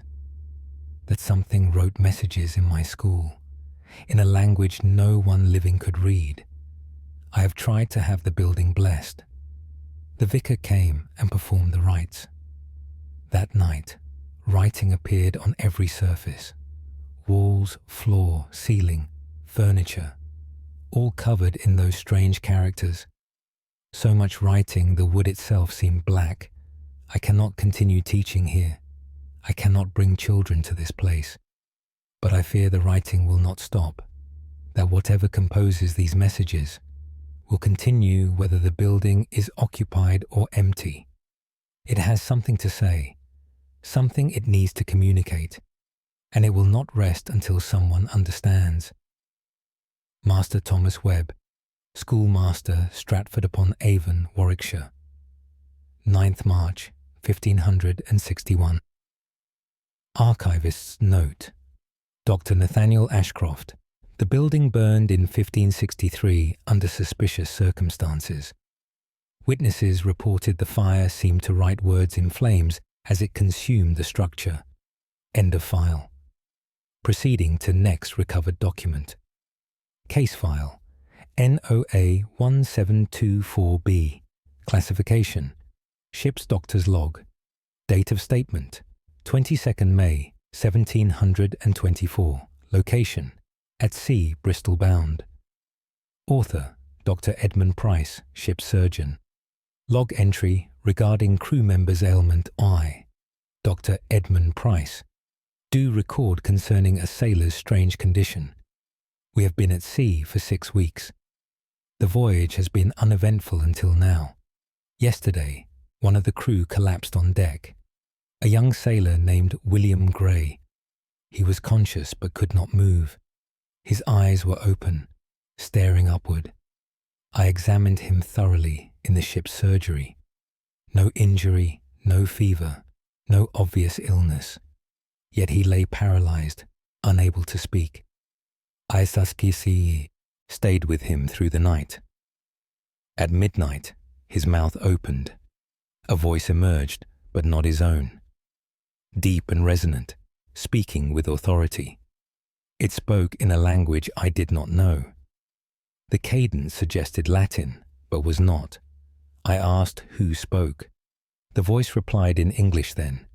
It said it had been waiting, that William had finally heard its call, that he had invited it aboard. I demanded to know what it was. The voice laughed coldly. It said it dwelt in the deep waters, that it had watched our ship passing above, that it longed to feel wind and sun again. So it had reached up and claimed the first willing vessel. William's body was now its home. I asked what it wanted with us. The voice said it wanted to journey, to see lands it had forgotten, to walk upon solid ground once more. I asked if William still existed within. The voice paused before answering. It said William was there, trapped, screaming silently inside his own skull, watching as his body was used by another. I tried to wake William, to call him back. The voice laughed again. It said William was lost, that he would watch from inside forever, a prisoner in his own flesh. I called for the captain. When he arrived, William's body sat upright. It looked at us with eyes that were not his. It smiled with his mouth, but the expression was wrong. No human would smile like that. The captain asked what I had learned. I explained what the voice had told me. The captain ordered William confined, locked in a storage room below deck. We hear him sometimes. William's voice, begging for help. Then that other voice, laughing. They alternate, arguing within one body. William pleads for release from his torment. The other refuses to relinquish its prize. The crew is terrified. They hear the voices through the locked door. They hear William's desperate cries. They hear that thing's cold amusement. Some sailors want to throw him overboard, to return the thing to its ocean home. But I fear it would simply claim another, that it has learned how to take us now. We are 2 days from Bristol. I do not know what will happen when we dock, if that thing will leave the ship, if it will walk among people using William's body, if others will see what I see in his eyes, the complete absence of the boy he was. Dr. Edmund Price, ship surgeon. At sea, Bristol bound, 22nd May 1724. Archivist's note. Dr. Nathaniel Ashcroft. Ship arrived Bristol on May the 24th. William Gray disembarked and disappeared into the city. Multiple reports of his appearance in Bristol over subsequent years, apparently not aging. End of file. Proceeding to next recovered document. Case file. NOA1356T. Classification. Sexton's Testament. Date of statement. 13th November, 1356. Location, Winchester, Hampshire. Author, Richard Cole, Church Sexton. Testament, regarding the church bells. I, Richard Cole, do testify about our church bells. I have maintained this church for 20 years. I ring the bells, sweep the floors, tend the grounds. The work is simple but satisfying. Last month, the bells began ringing themselves. Not during service times. At 3 in the morning, they ring. Always exactly 3 bells. Always the same sequence. I thought perhaps wind moved them. But there is never wind when they ring. The air is perfectly still. I climbed the tower to investigate. The bells swung vigorously, yet no ropes moved, no mechanism engaged. They rang with force as though pulled hard, but nothing touched them. I tried to stop them. I grabbed the nearest bell to still it. The moment I touched it, I felt something, a presence cold and aware. It flowed through the metal into my hand, up my arm like icy water. I released the bell and fell backward. The ringing intensified. All 6 bells rang together. The sound was deafening in the small tower. I covered my ears and fled down the stairs. Since then, I will not enter the tower. The bells ring every night at 3, always waking me from sleep. Always the same pattern. The vicar says I must stop them. Parishioners complain about the noise, but I cannot touch those bells again. I felt what inhabits them. Something that has claimed the bronze as home. Something that uses the bells to speak. Last night, I stood beneath the tower listening. The ringing formed a pattern. Not random strikes, but deliberate rhythm. It was trying to communicate, trying to tell us something.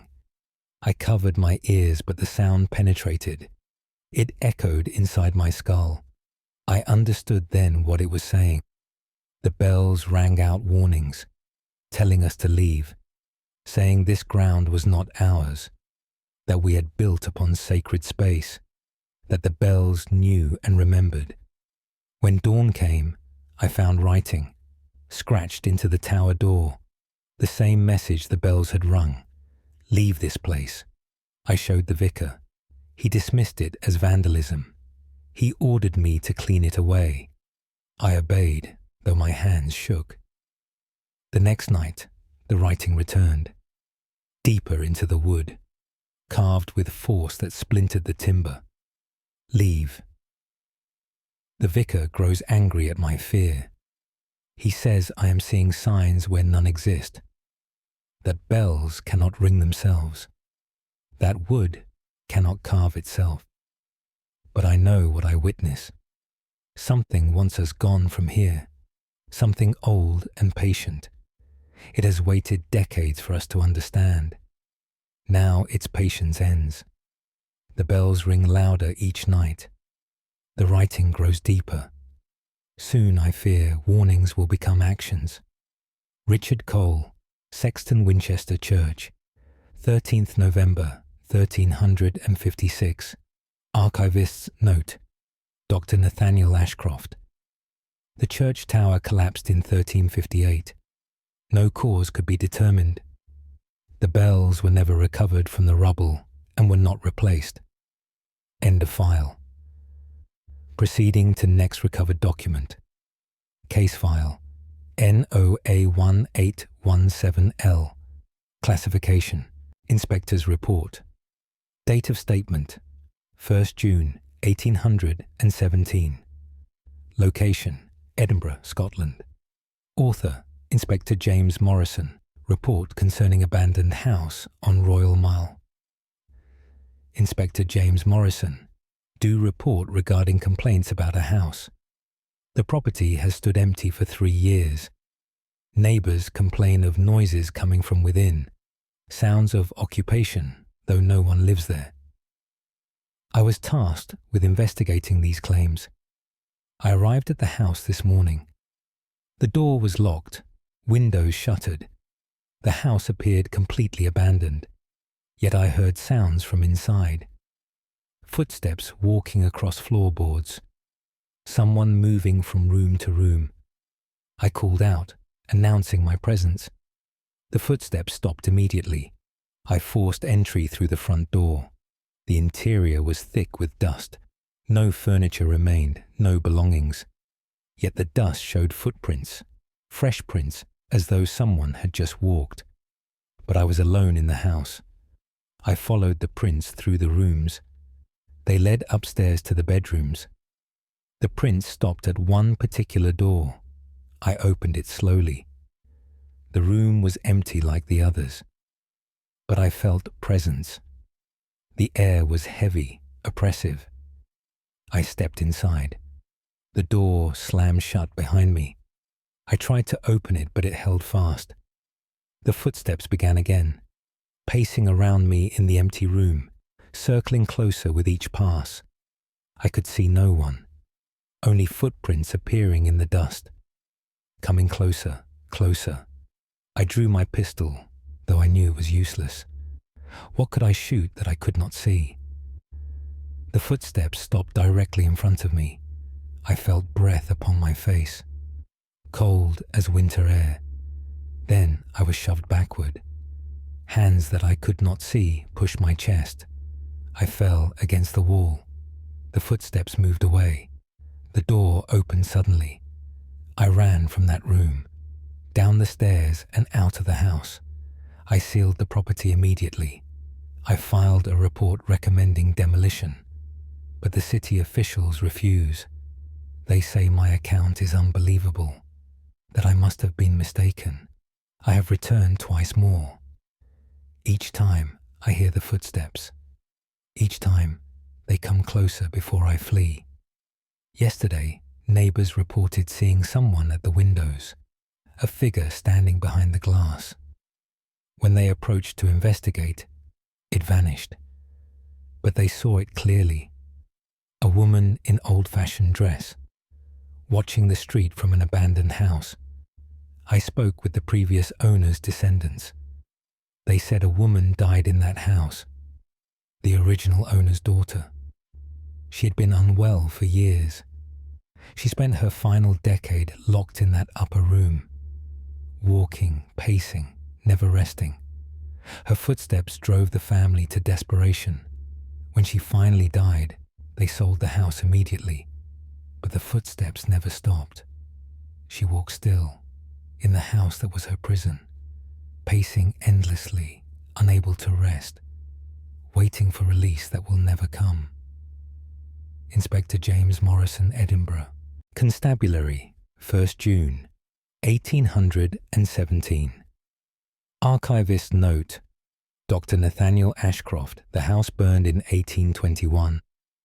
Multiple witnesses reported seeing a figure at the windows during the fire. The figure appeared to be pacing. End of file. Proceeding to next recovered document. Case file NOA 1298N. Classification: Friar's Journal. Date of statement: 24th July 1298. Location: Lindisfarne, Northumberland. Author: Brother Samuel. Friar Journal entry regarding the tide pools. Brother Samuel, do record what I witnessed at low tide. Our priory sits upon an island, connected to the mainland only when tide retreats. I walk the shore often, collecting shells and stones. The tide pools fascinate me with their small worlds. Yesterday, I found something unusual in a pool. A face staring up from the water. At first, I thought it was my reflection, but the face was not mine. It was pale, with eyes too large. It watched me from beneath the surface. I knelt down to look more closely. The face rose slightly, coming nearer. I could see it was not human. The proportions were wrong. The features too smooth, too perfect. It opened its mouth. I heard sound, though it was underwater. A voice. Speaking words I did not understand. The language was fluid, like water itself. I reached toward the pool instinctively. The face retreated quickly, sinking back into the depths. I looked into the pool. It was shallow, barely a foot deep. Yet the face had descended far, as though the pool had no bottom. I tested the depth with my staff. The wood sank and sank, far deeper than the pool appeared. I pulled it back quickly. When the tide returned, I came again. The same pool was covered by sea. I thought perhaps I had imagined the face, but at the next low tide, it returned, waiting in the same pool, watching for me. This time, I did not approach. I observed from a distance. The face remained just beneath the surface, patient, expectant, as though waiting for me to come closer. I asked Brother Thomas if he had seen such things. He warned me to avoid the tide pools. He said the islanders speak of them, of faces that watch from the water, of voices that call from the pools, of people who ventured too close, who were pulled beneath, who were never seen again. I have stopped my shore walks, but I dream of that face. I see it every night in my sleep. It calls to me in that water language. I wake feeling drawn to the shore, compelled to return to that pool, to kneel beside it once more, to reach into the water. I resist this urge with prayer, but it grows stronger daily. The face wants me to come back. It waits patiently for my return. Brother Samuel, Friar Lindisfarne. Priory, 24th July 1298. Archivist's note: Dr. Nathaniel Ashcroft. Brother Samuel drowned in 1299. His body was found in a shallow tide pool. Witnesses claimed the pool was barely 6 inches deep. End of file. Proceeding to next recovered document. Case file NOA1652V. Classification: Manor Steward's account. Date of statement: 5th December 1652. Location: York, Yorkshire. Author: Henry Blackwood, Manor Steward. Account of events at Thornfield Manor 1. Henry Blackwood. Do account for disturbances at the manor. I have served as steward here for 15 years. I maintain the house and manage the staff. The manor is old, built 300 years past. We have always heard occasional sounds. Old houses settle and creak. But 3 months ago, the sounds changed. We began to hear footsteps in the east wing. The east wing has been closed for a decade. The rooms are unused, furniture covered. Yet we hear someone walking there nightly, back and forth, the same path, from one end of the corridor to the other. I investigated with 2 footmen. We opened the wing and searched thoroughly. We found no one. The dust lay undisturbed. Yet that night, the footsteps resumed. We heard them clearly from below. Heavy steps, like a man pacing. I positioned myself in the east wing. I would catch whoever trespassed. At midnight, the footsteps began. They started at the far end, walking toward where I waited. I lit my lamp and called out. The footsteps stopped. I walked toward where they had been. I found nothing, no one. Then the footsteps began behind me, walking the opposite direction. I turned and saw something, a shadow, darker than the darkness. It moved along the wall, not cast by my lamp, moving independently with purpose. The shadow walked the corridor, taking the form of a man. I could see no features, no details, only a man-shaped darkness. It reached the end of the corridor, then turned and walked back. Passing directly through me, the cold was unbearable, like being submerged in winter water. My lamp went out instantly. I stood in complete darkness, listening to those footsteps fade. I fled the wing. I have sealed it again. But the footsteps continue. We hear them every night. Always the same path, same rhythm. The staff is terrified. Several have left service. Others refuse to work after dark. I researched the manor's history. A former lord lived here centuries ago. He suffered from terrible guilt, a crime he had committed but never confessed. He spent his final years pacing that corridor, walking endlessly, unable to rest. He died there, in that wing, still walking, still seeking peace. Now he walks eternally. His footsteps never cease. His shadow never stops moving. I have requested the family close the manor, to find residence elsewhere, but they refuse to abandon their ancestral home. So we live with the footsteps. We hear him pacing overhead. We see his shadow sometimes, always walking, always searching. For peace he will never find. Henry Blackwood, Manor Steward, Thornfield Manor. York, 5th December, 16 Tartson. 152 Archivist note. Dr. Nathaniel Ashcroft, Thornfield Manor was demolished in 1703. Multiple witnesses reported hearing footsteps during the demolition, growing louder as the east wing was destroyed.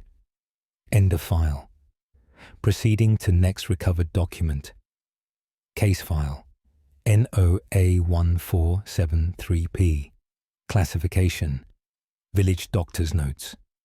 Date of statement: 18th March 1473.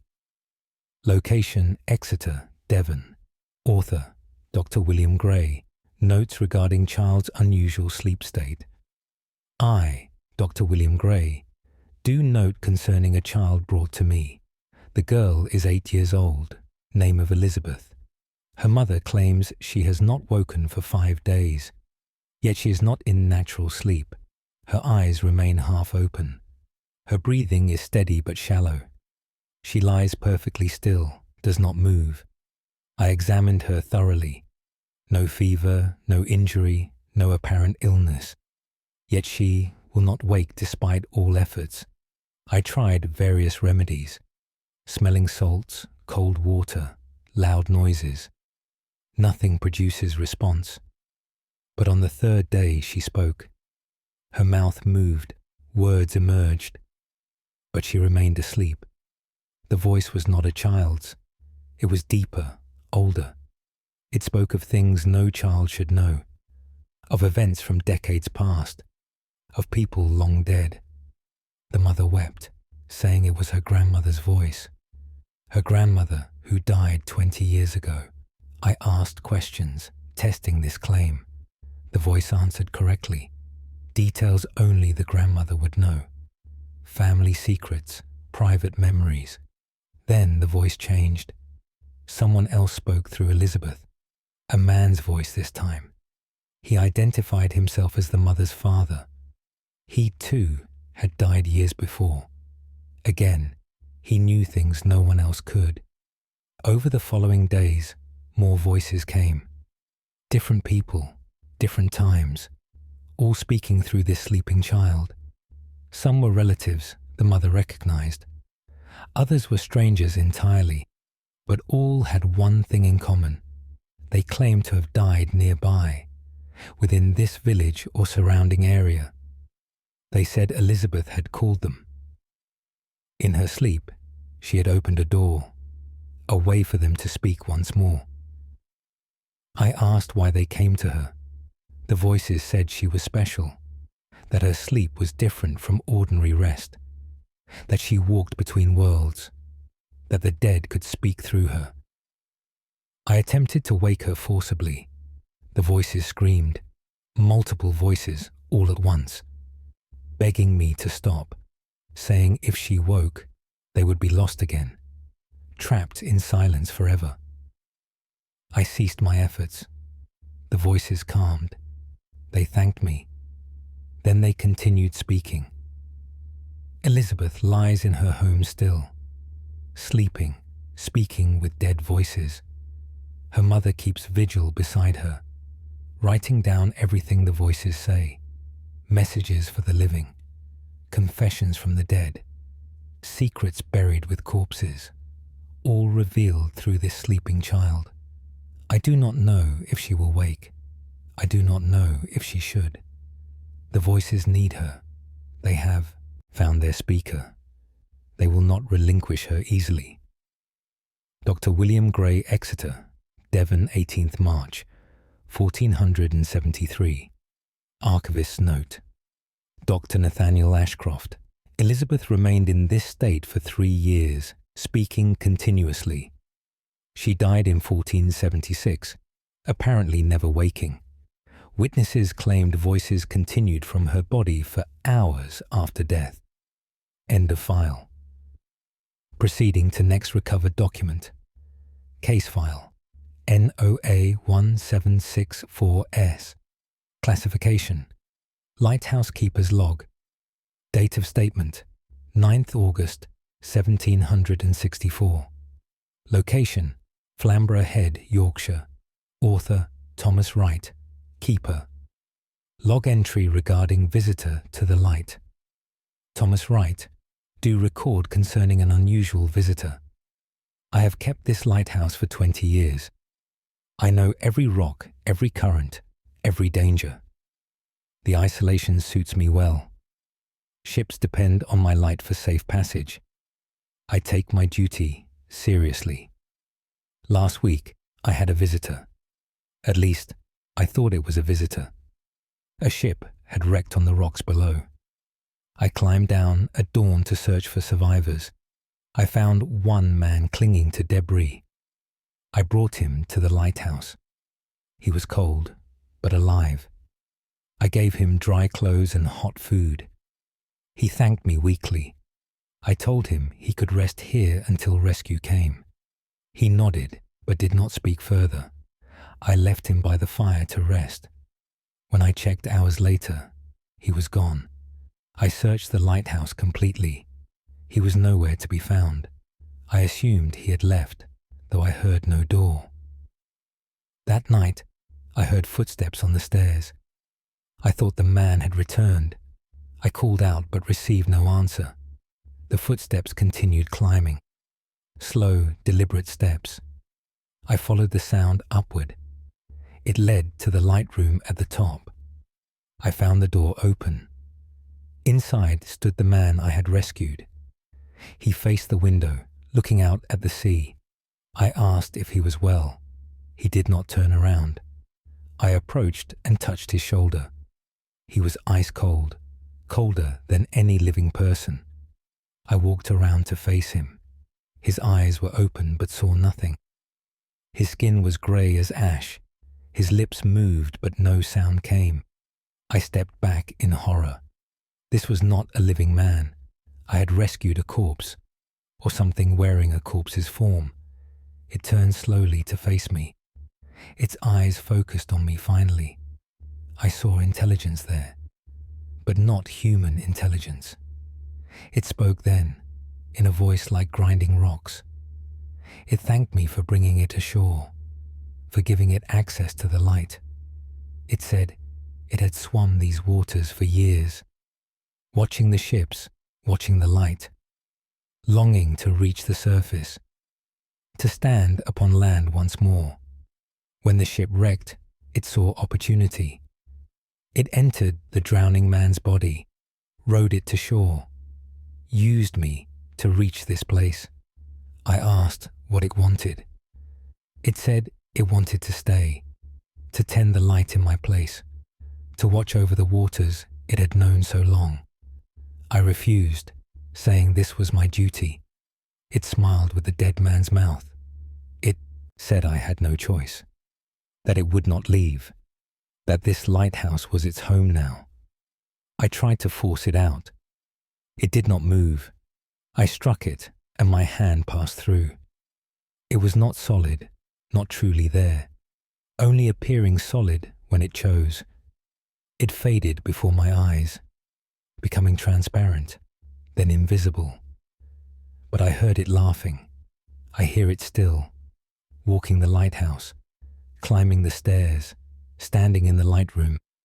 I cannot see it most times, but I know it is here, sharing this space with me. I cannot leave my post. Ships depend on this light, so I remain, though I am not alone. Thomas Wright, Keeper Flamborough Head Lighthouse, 9th August, 1764. Archivist's note: Dr. Nathaniel Ashcroft, Wright, was found deceased in the lighthouse in 1765. His replacement reported seeing a figure in the light room that vanished upon approach. End of file. Proceeding to next recovered document. Case file NOA 1539. See classification. Abbess's record. Date of statement 27th February 1539. Location: Amesbury, Wiltshire. Author: Mother Judith. Abbess record. Regarding Sister Beatrice's condition, I, Mother Judith, do record Sister Beatrice's strange affliction. Sister Beatrice joined our convent 5 years ago. She has been devout and obedient throughout. Last month, she began speaking during sleep, not mumbling or dreaming aloud, clear, coherent speech, in languages she does not know. The first night, she spoke in French. Sister Beatrice knows no French, yet she recited poetry in perfect accent. The second night, she spoke German. Again, a language foreign to her. We thought perhaps she had learned secretly, but on the third night, she spoke Latin. Not the church Latin we use daily. Ancient Latin, from Rome's earliest days. Words and grammar none of us recognized. Sister Clare, who studied extensively, confirmed this. The Latin was authentic, but archaic, from a period before Christianity. Each night, brings a different language. Greek, Arabic, languages we cannot identify. Always spoken perfectly while she sleeps. Sister Beatrice remembers nothing upon waking. We have tried to wake her during these episodes. She cannot be roused while speaking. She lies rigid, eyes closed, but the words pour forth. Sometimes she recites poetry. Sometimes she describes places. Sometimes she speaks as though in conversation, answering questions we cannot hear. Last week, the content changed. She began describing rituals, ancient ceremonies from forgotten religions. She detailed practices that disturb me greatly, sacrifices, invocations, dark purposes. How she knows these things, I cannot say. She has read no such texts. Our library contains only holy works. Yet she describes ceremonies in exact detail, as though she witnessed them personally. I asked her during the day what she dreams. She says she dreams of being many people, of living many lives, across many ages, of knowing languages she never learned, of seeing things that happened before her birth. She says when she sleeps, she becomes others, that consciousnesses flow through her, using her voice to speak once more. I do not know if this is illness or something more. The other sisters are frightened. They hear her speaking these unknown words. They fear what uses her sleeping mind. I have considered sending her away, but she begs to stay. She says the voices need her, that they have waited so long to speak, that she is their only channel. I pray for guidance, but receive none. Sister Beatrice continues her nightly recitations. The languages grow more obscure. Some sound inhuman, impossible for human tongues, yet she speaks them perfectly. Mother Judith, Abbess Amesbury Convent, 27th February 1539. Archivist's note: Dr. Nathaniel Ashcroft, Sister Beatrice died in her sleep in 1541. Those present reported she spoke continuously during her final hour in 12 different languages simultaneously. End of file. Proceeding to next recovered document. Case file NOA 1321F. Classification: Magistrate Statement. Date of statement: 6th November 1321. Location: Bristol, Somerset. Author: Magistrate Robert Ashford. Statement: regarding prisoner in City Jail, Magistrate Robert Ashford. Due state concerning an unusual prisoner. The man was arrested for theft 3 days ago. He was placed in a cell in the City Jail. That night, the guards heard singing. A beautiful voice, filling the corridors. They assumed another prisoner was singing, but when they investigated, all were silent, except the thief, who slept soundly. Yet the singing came from his cell. They woke him to demand silence. He claimed he was not singing, that he had been deeply asleep. But the guards heard singing clearly, coming from him, though his mouth was closed. They left, confused and troubled. The next night, the singing resumed, louder, more insistent. Multiple guards confirmed the phenomenon. The thief slept while his cell filled with song, not one voice but many. A choir singing in harmony. The guards said it sounded like church hymns, but older, in languages they did not recognize. I went to witness this myself. I arrived near midnight. The thief was sleeping on his cot.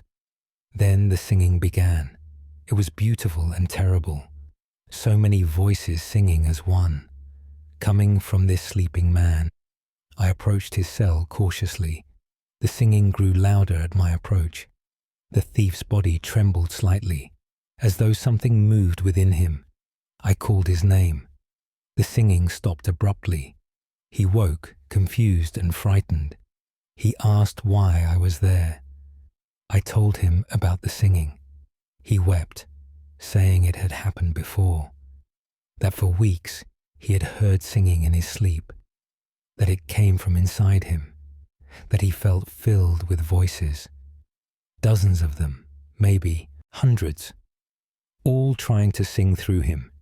He said they were desperate to be heard, that they had been silent for so long, that finding him had given them voice again. I asked who these voices were. He did not know, only that they needed to sing, that they would not stop, that they filled him completely. I ordered him released.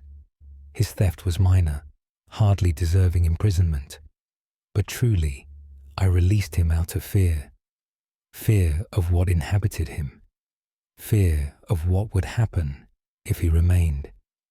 He thanked me and departed quickly, but I hear reports of him since, that wherever he goes, singing follows, that he has become a vessel for voices, that he cannot silence them. Magistrate Robert Ashford, Bristol Court, 6th November, 1321. Archivist's note: Dr. Nathaniel Ashcroft. The man was seen in various cities over subsequent years, always accompanied by reports of mysterious singing. His final fate is unknown. End of file. Proceeding to next recovered document. Case file NOA 1795H. Classification: Apothecary's account. Date of statement: 15th April 1795. Location: Bath, Somerset. Author: Master Edward Hale, Apothecary. Account of customer's strange request. I, Master Edward Hale, do account for a peculiar customer. A woman entered my shop last week, well dressed, appearing respectable. She requested a specific remedy, one I had never heard of before. She recited the ingredients precisely. Herbs I recognized, some I did not. She said it was an old family recipe for treating a particular ailment. I asked what ailment required such mixture. She hesitated before answering. She said it was for voices, for when one hears voices that should not be there. I assumed she meant madness. I suggested remedies more commonly used. She refused, insisting on the specific mixture. I prepared it as she directed. She paid and thanked me. As she left, she turned back. She said I would understand soon, that I would need the same remedy myself. I dismissed this as odd behavior. But that night, I heard something in my shop, whispering, coming from the shelves, where I had prepared her remedy. I lit a lamp and investigated. The whispers grew louder. They came from the jars of ingredients, the ones I had used for her mixture. I heard words in the whispers. Not English, but I understood somehow. They spoke of being bound in these herbs, of being trapped for centuries, of seeking release through any who used them. I realized what the woman had done. She had passed the voices to me. By having me handle those ingredients, by preparing that specific mixture, I had invited them in. Now they whispered from my shelves. They whispered from my mixing bowls. They whispered from everywhere I had touched. I tried to dispose of the ingredients, but the whispers remained. They had entered my shop. They lived in the air itself now. Each night they grow louder, more insistent, more demanding. They want me to prepare more of the mixture, to sell it to others, to spread them further. I have tried to refuse, but my hands move without permission. I find myself measuring ingredients, mixing the remedy, preparing it for customers who have not requested it. The voices guide my hands. They speak through me to customers, suggesting they need this particular cure. I watch myself become their tool. I cannot stop. I cannot close the shop. The voices will not allow it. Master Edward Hale, Apothecary, Bath, Somerset, 15th April, 1795. Archivist's note: Dr. Nathaniel Ashcroft, Hale Hall's apothecary, closed in 1796. Multiple customers reported strange occurrences after purchasing remedies there. Hale's whereabouts after closure remain unknown. End of file. Proceeding to next recovered document. Case file NOA1684D. Classification: Innkeeper's Report. Date of statement: 21st January 1684. Location: Dover, Kent. Author: William Cross, Innkeeper. Report concerning Room 7. I, William Cross, do report about a room in my inn. The White Hart Inn has served travellers for 100 years. We have 12 rooms for lodging.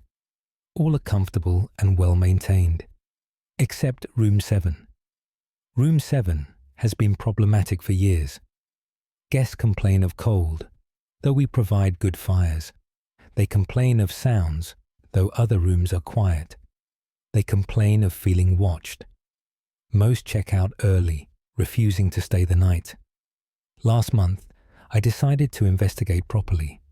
I would spend the night in Room 7 myself, to experience what guests reported. I settled in at sunset. The room seemed ordinary enough. I built a strong fire and read by its light. Near midnight, the fire died suddenly. Not slowly, as fires do. It simply went out in an instant.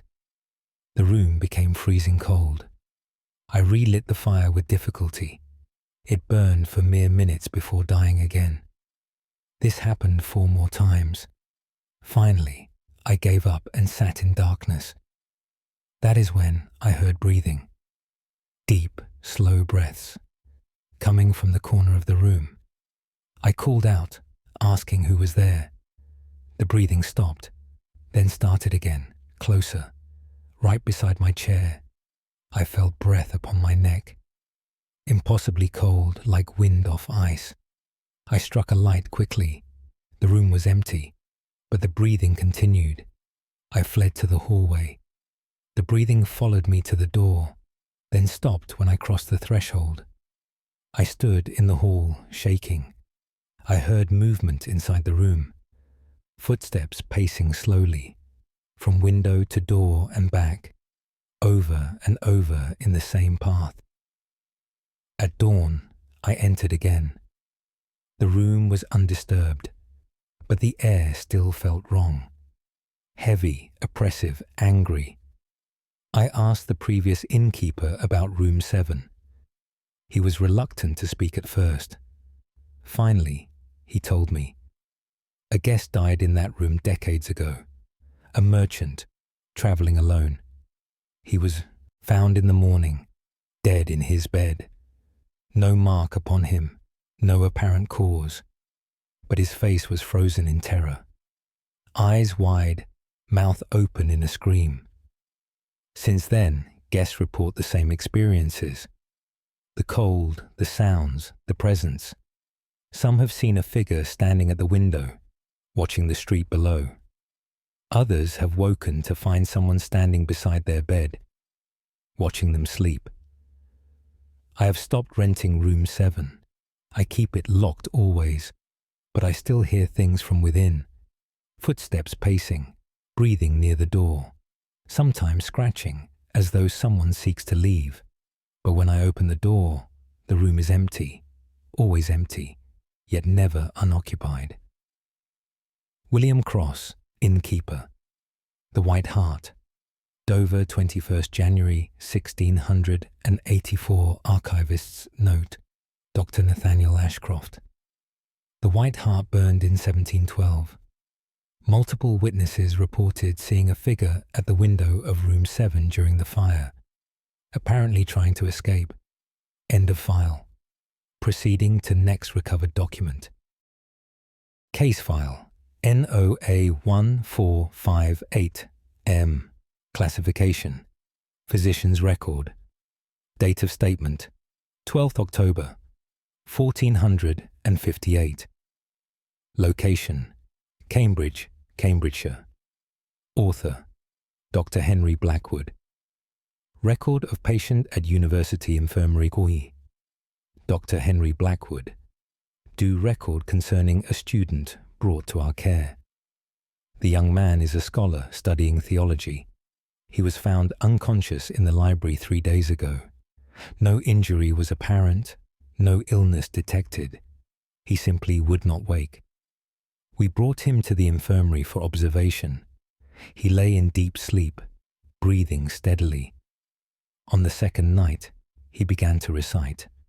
His eyes remained closed, his body still. But his mouth moved, speaking continuously.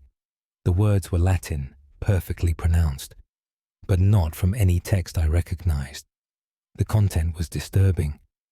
He recited rituals, invocations, summonings, instructions for ceremonies no Christian should know. I documented what I could understand. The Latin described how to open doorways, passages between our world and others, how to invite things through, how to bind them to human vessels. I asked the head librarian about the student. He said the young man had been researching forbidden texts, books kept locked in the deepest archives, manuscripts from before the church's time. He had somehow gained access without permission. The librarian found him collapsed beside an open book, a tome so old the pages crumbled at touch, written in languages predating Latin itself. The book was quickly locked away again, but the student had read enough. Whatever knowledge he absorbed now poured from him. He recited for 6 hours without pause. His voice never grew tired or hoarse. The Latin filled the infirmary. Other patients grew restless, disturbed by it. They complained of nightmares when he spoke, of seeing things in the corners of their vision. We moved him to an isolated room, but his voice carried through the walls. We could hear him throughout the building, always reciting, always instructing. On the third day, his voice changed. Multiple voices emerged from his throat, different tones, different speakers, all speaking together in layered Latin, as though several entities used his mouth simultaneously. I listened carefully to distinguish the voices. One was definitely the student's own, but at least 3 others spoke with him. Ancient voices, cold and inhuman. They spoke of watching the world for ages, of waiting for someone to read the words, of finally finding their speaker. I attempted to wake him forcibly. Cold water, sharp sounds, physical shaking. Nothing interrupted the recitation. His body remained limp and unresponsive, but the voices continued without pause. I consulted with the bishop. He performed rites of exorcism over the student. The voices laughed during his prayers. They mocked his Latin, calling it crude and simple. They said their Latin was the true tongue, the language from which all others descended. The bishop fled, unable to continue. The student recites still, day and night, without stopping. We have recorded as much as we dare. The texts he speaks are dangerous knowledge, but we fear stopping the documentation. What if this knowledge is needed someday? What if understanding these words could prevent worse? So we listen and we write, while ancient voices speak through a sleeping scholar. Dr. Henry Blackwood, Cambridge University Infirmary, 12th October, 1458. Archivist's note, Dr. Nathaniel Ashcroft. The student died after 17 days of continuous recitation. His final words were in a language no scholar could identify. End of file. Proceeding to next recovered document. Case file. NOA1673R. Classification. Game warden statement. Date of statement. 28th March 1673. Location: Ashdown Forest, Sussex. Author: Peter Marlowe, Game Warden. Statement regarding sighting in deep forest. R. Peter Marlowe. Do state what I witnessed in the forest depths. I patrol these woods daily, protecting the king's deer. I know every path, every clearing, every hollow. The forest holds no secrets from me, or so I believed until last week. I was tracking poachers deep into the old growth, areas rarely visited by anyone. The trees there are ancient, massive. Their canopy blocks most sunlight. The undergrowth is thick and tangled. I lost the poacher's trail near a standing stone, an old marker predating any church in these lands. As I examined the ground for tracks, I felt watched. I turned slowly, scanning the trees. Something stood among the oaks, tall, impossibly tall. Its form was like twisted branches, but it moved with purpose, with life. I thought my eyes deceived me, that I saw only shadows and wood. But then it stepped forward. The movement was fluid despite its appearance. It walked on legs like gnarled roots. Its arms were too long, hanging to the ground, where a head should be, only branching antlers. No face, no eyes, yet I felt it seeing me. I raised my musket, though my hands shook. It stopped moving, regarding my weapon.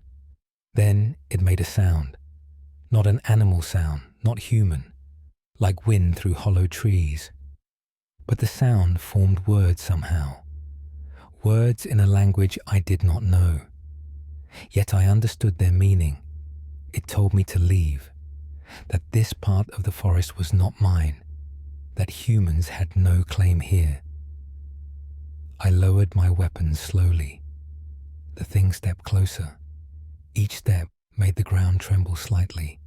It pointed one long arm deeper into the forest, directing me to go that way, away from where I had been heading. I obeyed without question. As I walked, I felt it following behind, not threatening, but ensuring I left. I did not look back until I reached familiar paths.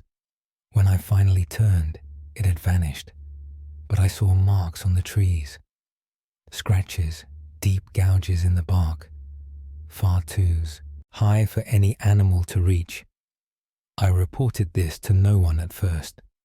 They would think me mad or drunk, but I have seen it twice since, always in the deepest parts, always standing among the ancient trees, watching me with its eyeless gaze. I no longer patrol those areas. I tell my superiors the terrain is too difficult. The truth is, I fear that thing. I fear what it guards in those depths. I fear what would happen if I trespassed again. The forest has its own warden, one that was here long before the king, long before any human claimed these woods. Peter Marlowe, Game Warden, Ashdown Forest, Sussex, 28th March, 1673. Archivist's note: Dr. Nathaniel Ashcroft.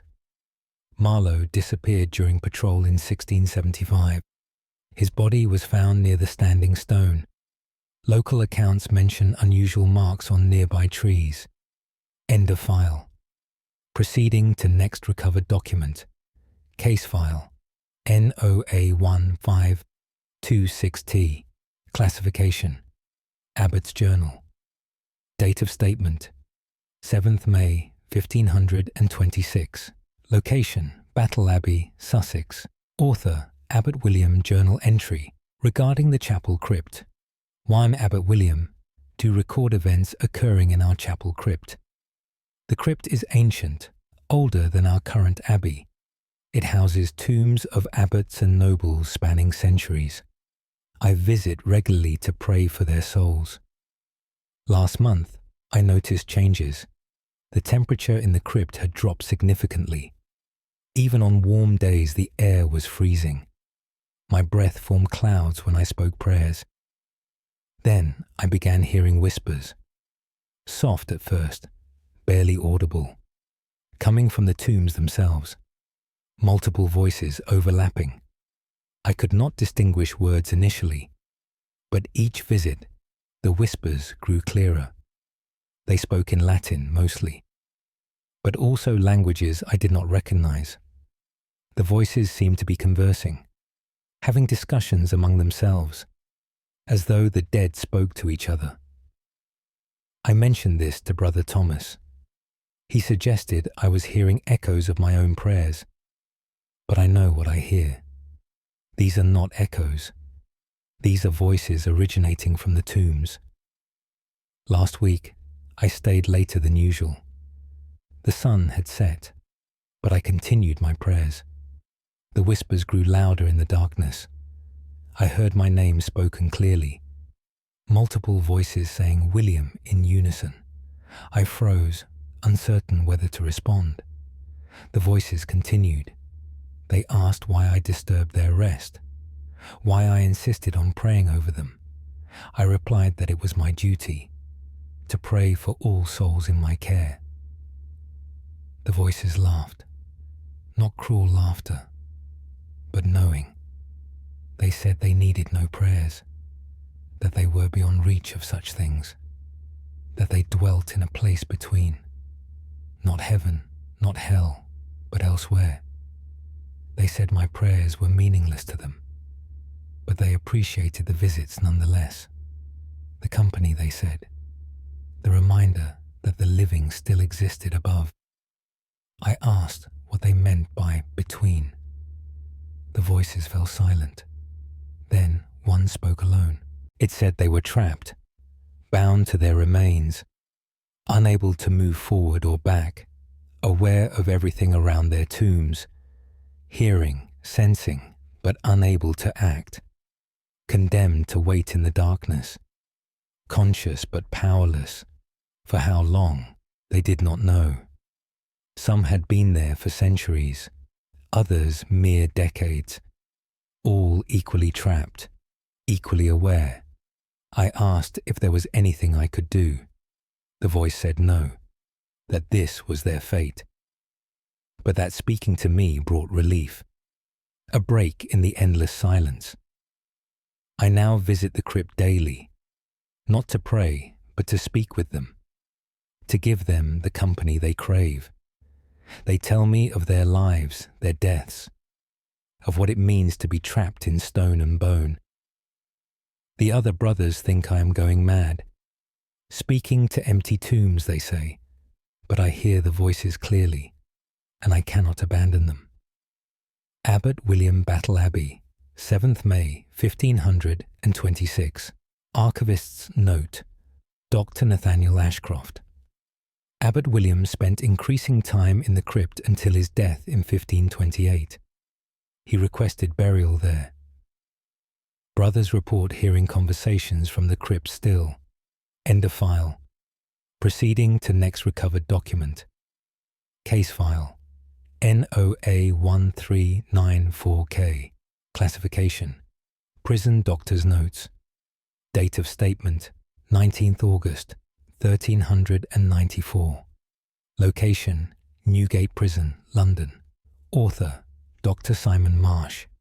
Notes regarding prisoner in solitary confinement. Dr. Simon Marsh, do note concerning a peculiar case. A prisoner was placed in solitary confinement last week.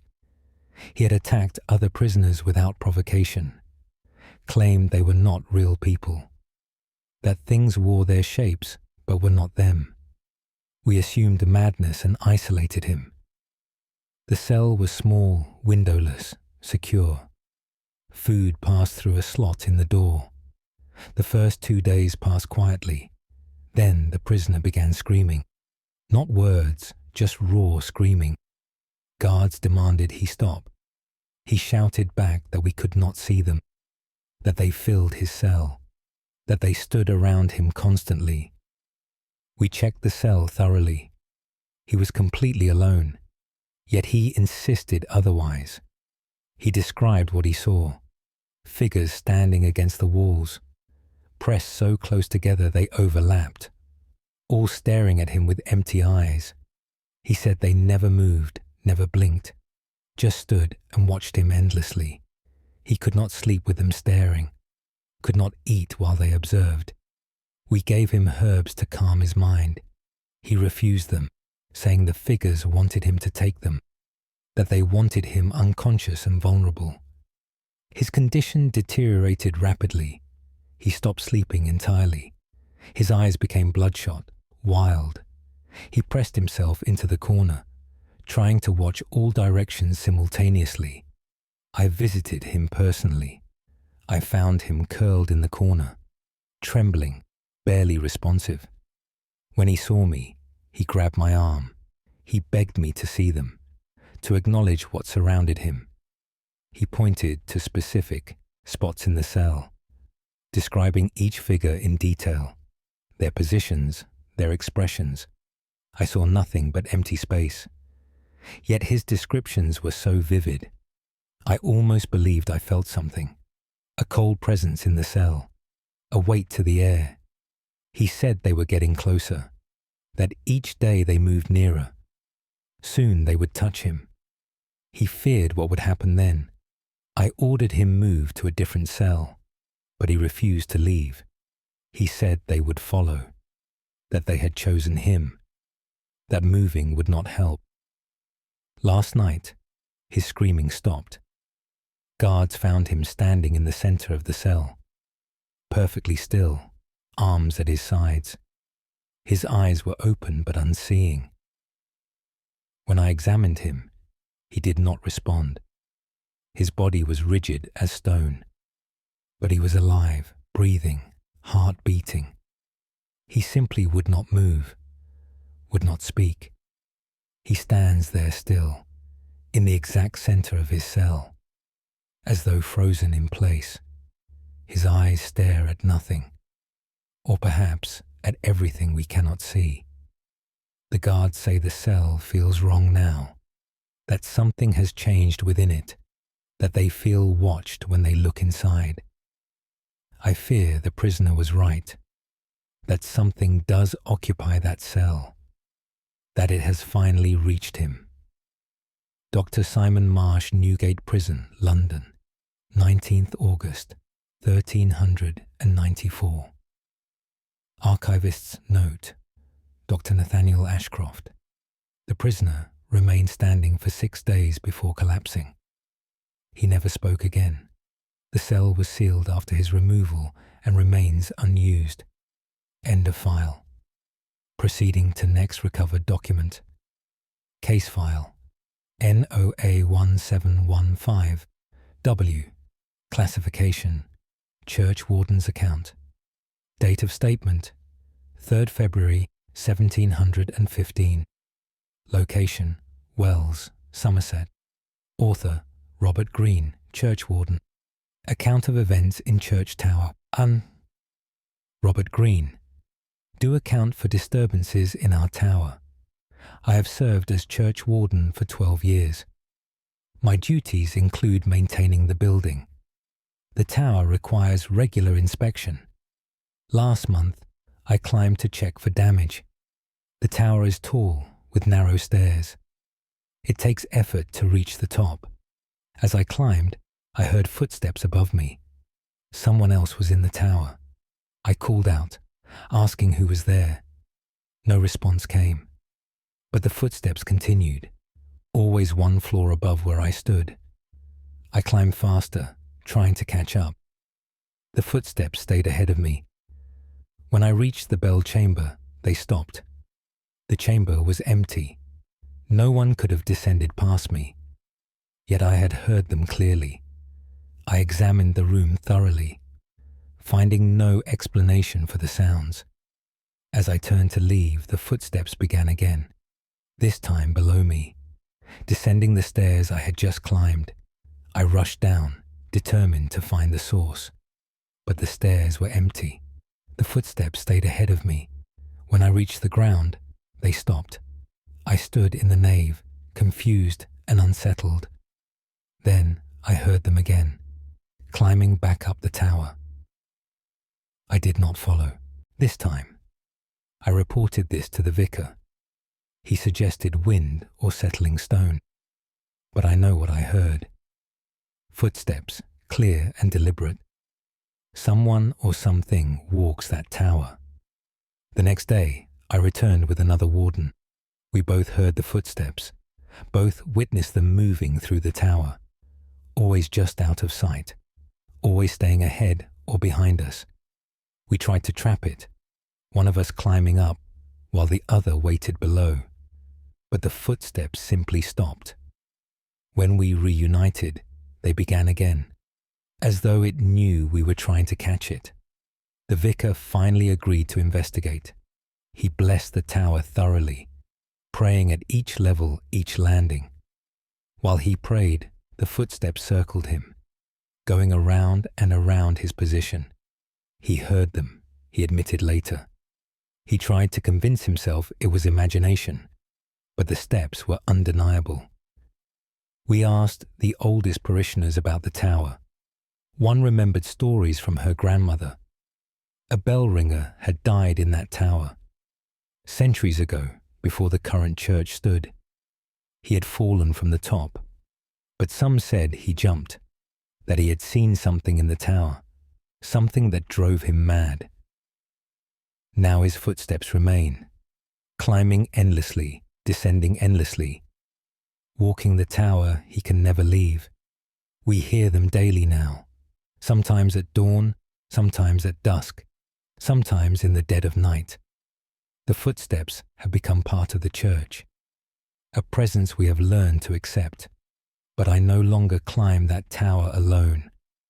Robert Green, Church Warden, Wells Cathedral, 3rd February 1715. Archivist's note. Dr. Nathaniel Ashcroft. The footsteps continue to be reported. The tower remains in use, though many avoid it. No explanation has been found. End of file. Proceeding to next recovered document. Case file. NOA 1287D. Classification. Schoolmaster's record. Date of statement. 14th June 1287. Location. Durham County. Durham. Author Master Richard Cole. Record of students' unusual behavior. I, Master Richard Cole, do record concerning one of my students. The boy is 10 years old, bright and well behaved. Until 3 weeks ago. He began drawing during lessons, not on his slate, but on anything he could reach. Walls, tables, floor, even his own skin. The drawings were always the same. A symbol I did not recognize. Complex, geometric, disturbing to view. I punished him for defacing property. He wept, but said he could not stop. That he saw the symbol everywhere. That it appeared in his vision constantly. I thought perhaps he was unwell. I sent him home to rest, but other students began drawing it too. One by one, they copied his symbol. Not intentionally, they said.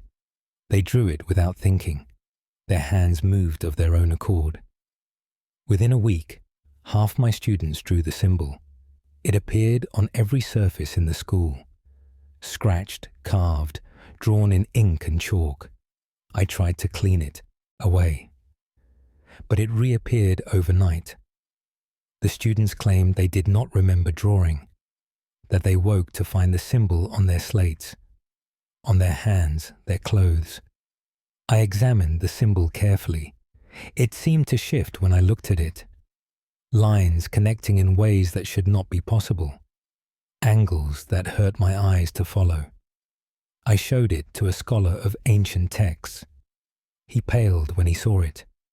He said it was very old, a mark used by people before Christianity, a way of calling something, of opening a door to let it through. I asked what it called. He would not say. He burned the paper I had drawn it on. He advised me to destroy every copy, to wash the symbol from walls and minds. I returned to the school. The symbol covered everything now, every wall, every surface.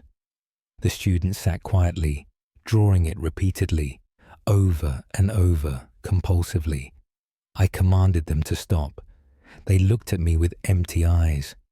Their hands kept moving, kept drawing. I grabbed the first boy, shook him.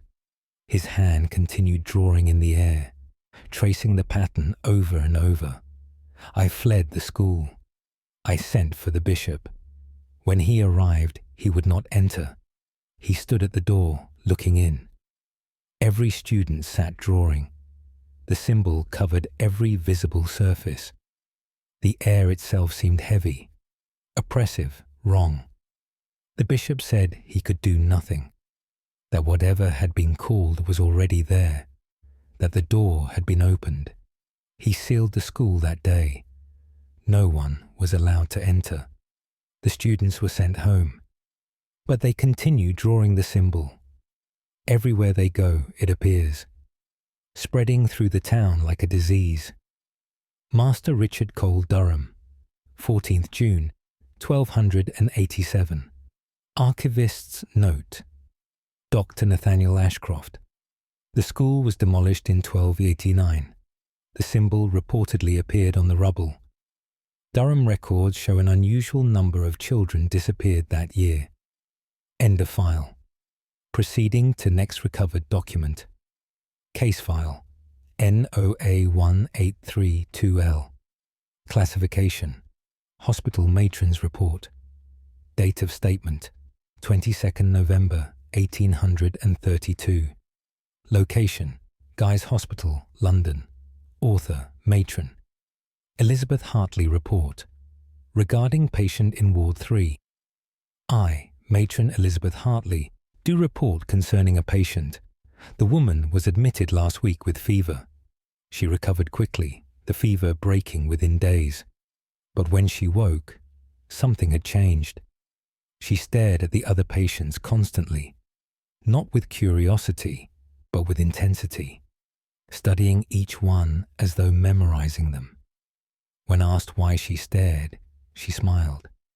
She said she was seeing them properly now, that the fever had opened her eyes, that she could see what people really were. I asked what she meant. She pointed to the woman in the next bed. She described something standing behind her, a shadow in the shape of a person, but not quite right, not quite human. She said everyone had one. These shadows that followed, them. Most people could not see them, but she could now. She described mine, standing directly behind me, tall, dark, watching her. I felt a chill despite the warm ward. Other patients grew disturbed by her talk. They demanded she stop staring. She apologized but could not stop. She said the shadows were fascinating, that they moved differently than the people, that they sometimes did things on their own. I asked what kind of things. She hesitated before answering. She said they whispered to their people, that she could see them leaning close, speaking into ears that could not hear, influencing thoughts, guiding actions. She said most people never knew, never realized they were being directed. I suggested this was fever dream lingering, that her mind was still recovering. She shook her head sadly. She said she knew how it sounded, but that seeing was different from believing. That night, she began screaming. Nurses found her cowering in her bed. She pointed to the doorway, said shadows were entering without people, that they were coming into the ward alone, looking for someone, she said, searching for someone specific. The nurses saw nothing. They restrained her to prevent injury. But she continued screaming about the shadows, about how many had entered, about how they surrounded certain beds. She named specific patients, said the shadows clustered around them. Within 2 days, both named patients died. No apparent cause, both simply expired. The woman said she knew it would happen, that she had seen the shadows claim them, that they had taken what they wanted. We moved her to a private room. away from other patients. But she says the shadows remain, that they follow everyone, that she sees them everywhere now. She begs us to close her eyes permanently, says she cannot bear to see any more. Matron Elizabeth Hartley Guy's Hospital, London, 22nd November 1832. Archivist's note, Dr. Nathaniel Ashcroft. The patient died in 1833. Her final words were describing shadows gathering around her own bed. Medical staff reported feeling watched during her final hours. End of file.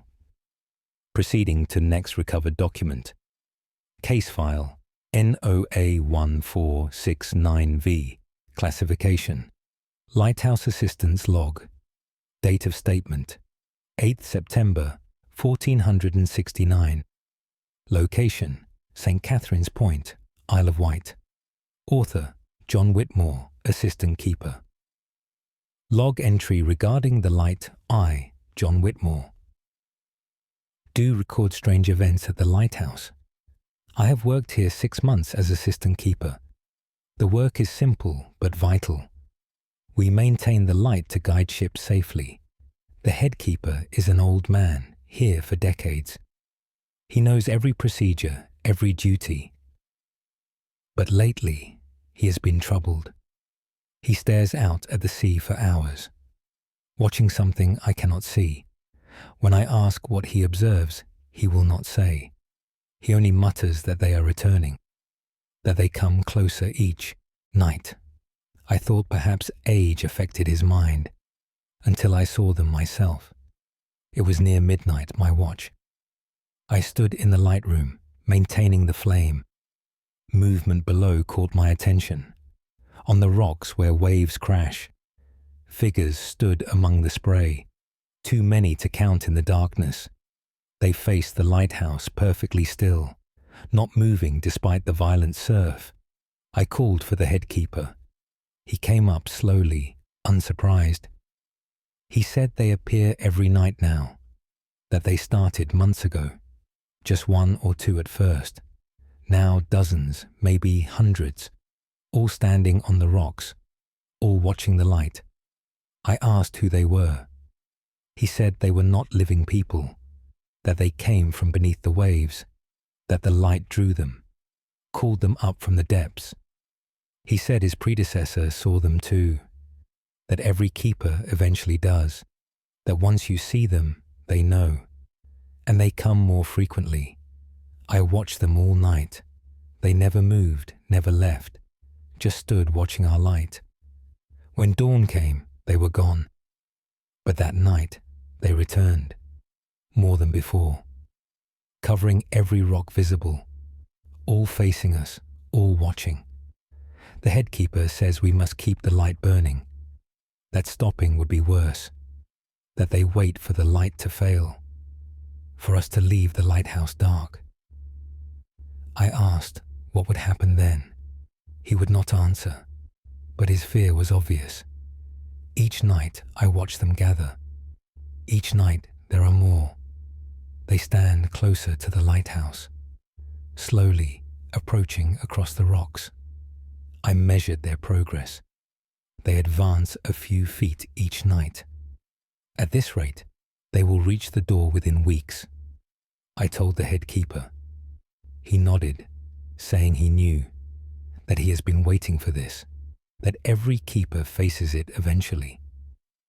When they reach the door, he said, when they finally arrive at the threshold, then we will learn what they want, why they come to the light. I asked if we should leave before then. He said we cannot, that leaving would doom every ship on this coast, that our duty binds us here, even knowing what approaches. So we wait and we watch, as they come closer each night, as their numbers grow, as they slowly cross the rocks toward us.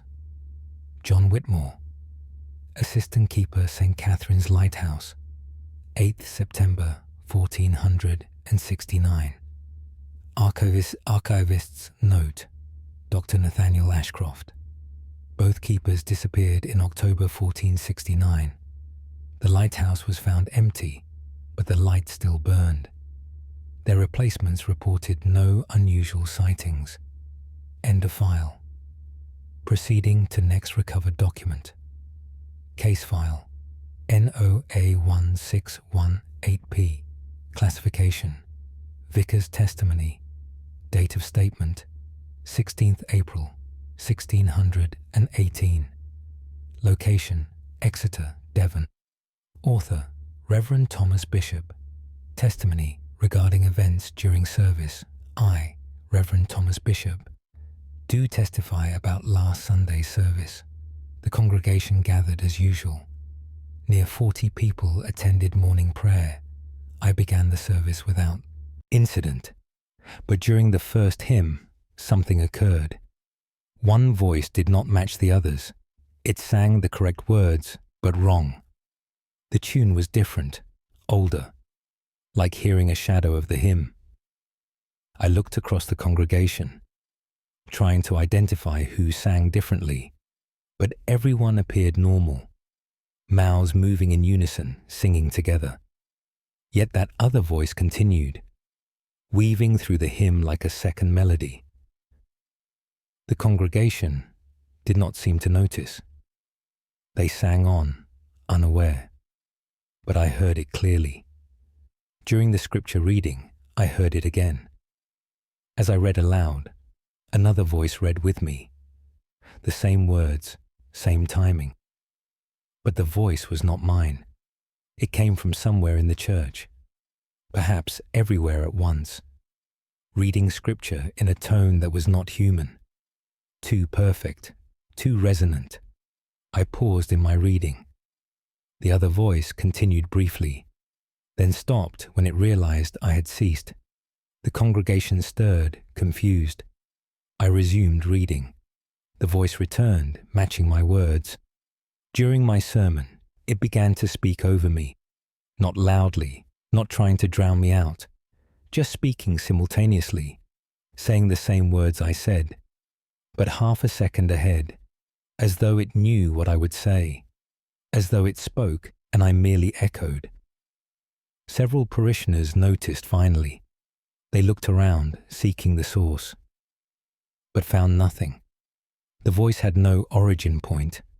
It simply existed in the air. After the service, many approached me. They asked if I heard it too.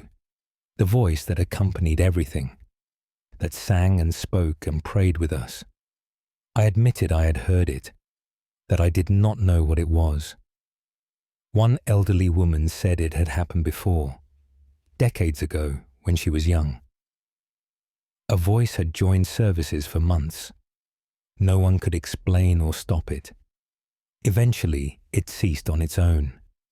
She said the old vicar believed it was a previous priest, one who had served this church centuries past, who loved the services so much that even death could not keep him from attending. I do not know if this is true, but the voice returned for evening prayer. It sang every hymn, recited every prayer, spoke every blessing, always perfectly synchronized with me.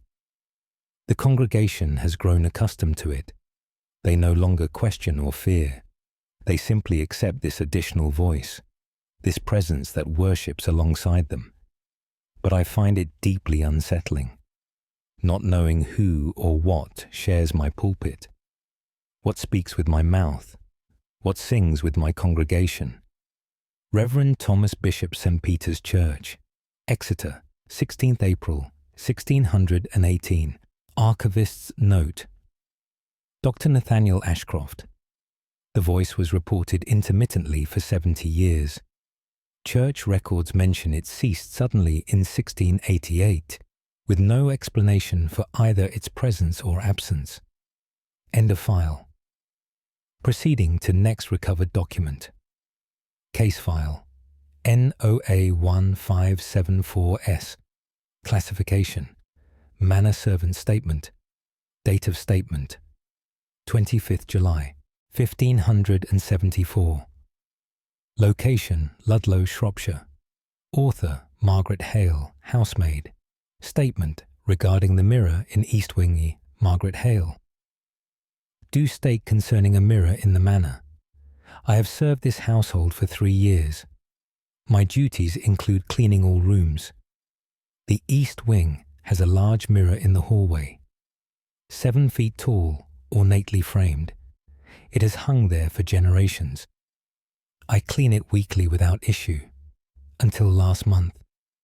I was polishing the glass when I noticed something.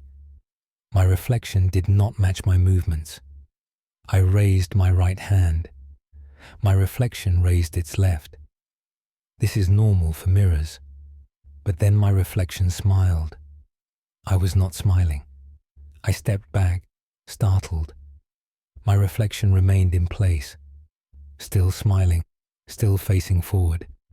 Even as I moved away, I called for the head butler. By the time he arrived, the reflection had corrected. It showed only me, standing normally. He saw nothing unusual, but I knew what I had witnessed. The next day, another maid reported the same. Her reflection had moved independently, turning its head while she stood still, looking at something beside the real her. We reported this to the mistress.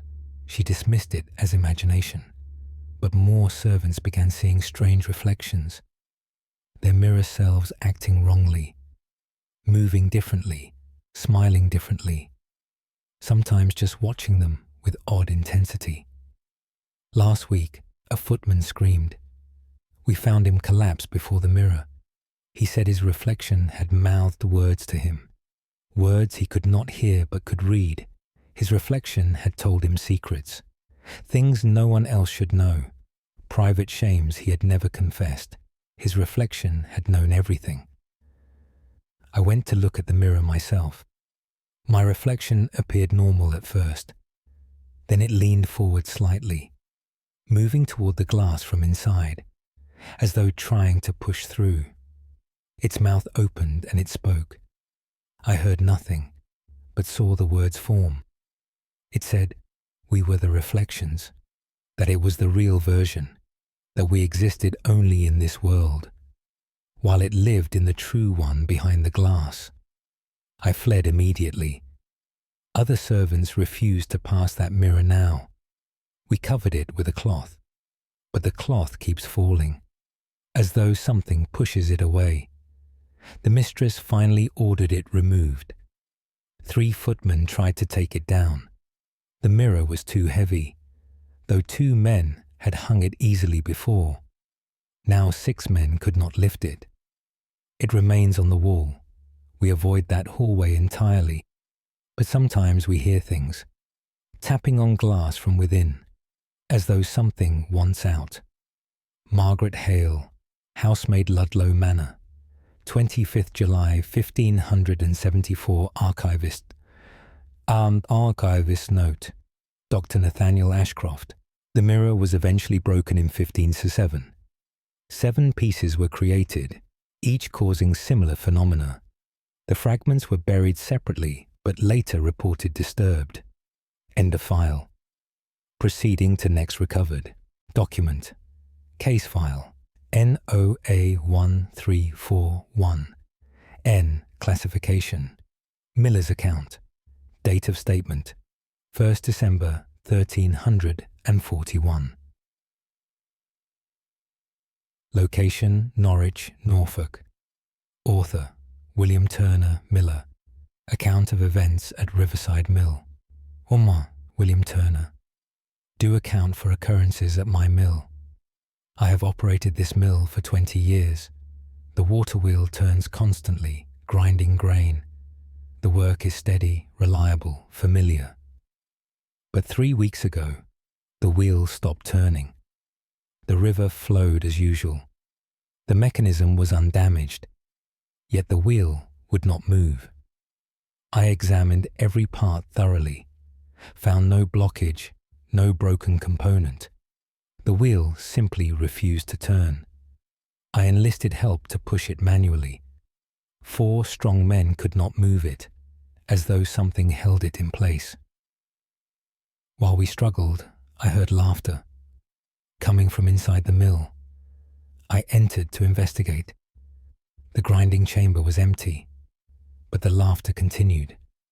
Multiple voices, men and women, laughing at our efforts outside. I demanded to know who trespassed. The laughter stopped abruptly. Then one voice spoke. It asked why I thought this mill was mine, that others had worked here long before me, that they never left. I said the mill belonged to me legally. The voice laughed again.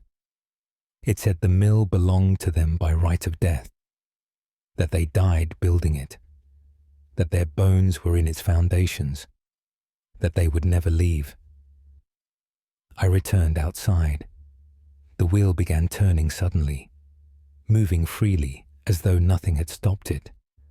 The men were thrown off, nearly injured. Inside, I heard cheering, those invisible workers celebrating. Since then, the mill has behaved strangely. Sometimes the wheel turns without water. The river runs low, yet grinding continues. Sometimes it stops despite strong flow. No pattern, no predictability. I hear the voices constantly now, discussing their work, their day, as though they operate alongside me, using the mill for their own purposes, grinding grain I never loaded, producing flour I never see. I find evidence of their work. Flour spilled in places I have not been. Tools moved from where I left them. Bags filled with grain I did not mill. Once, I woke at midnight. The mill was running at full speed. I had shut it down hours before. I approached cautiously. Through the windows, I saw movement inside. Shadows working, carrying sacks, operating the mill efficiently. When I entered, everything stopped. The shadows vanished. The mill fell silent, but I saw what they had accomplished. Dozens of sacks filled with flour. More work than I could do in days. Done in mere hours by invisible hands. Now I leave the mill at night. I let them work in darkness. In morning, I find their production. I sell it as my own. We have reached an understanding. They work when I do not. I do not interfere with their time. The arrangement suits us both.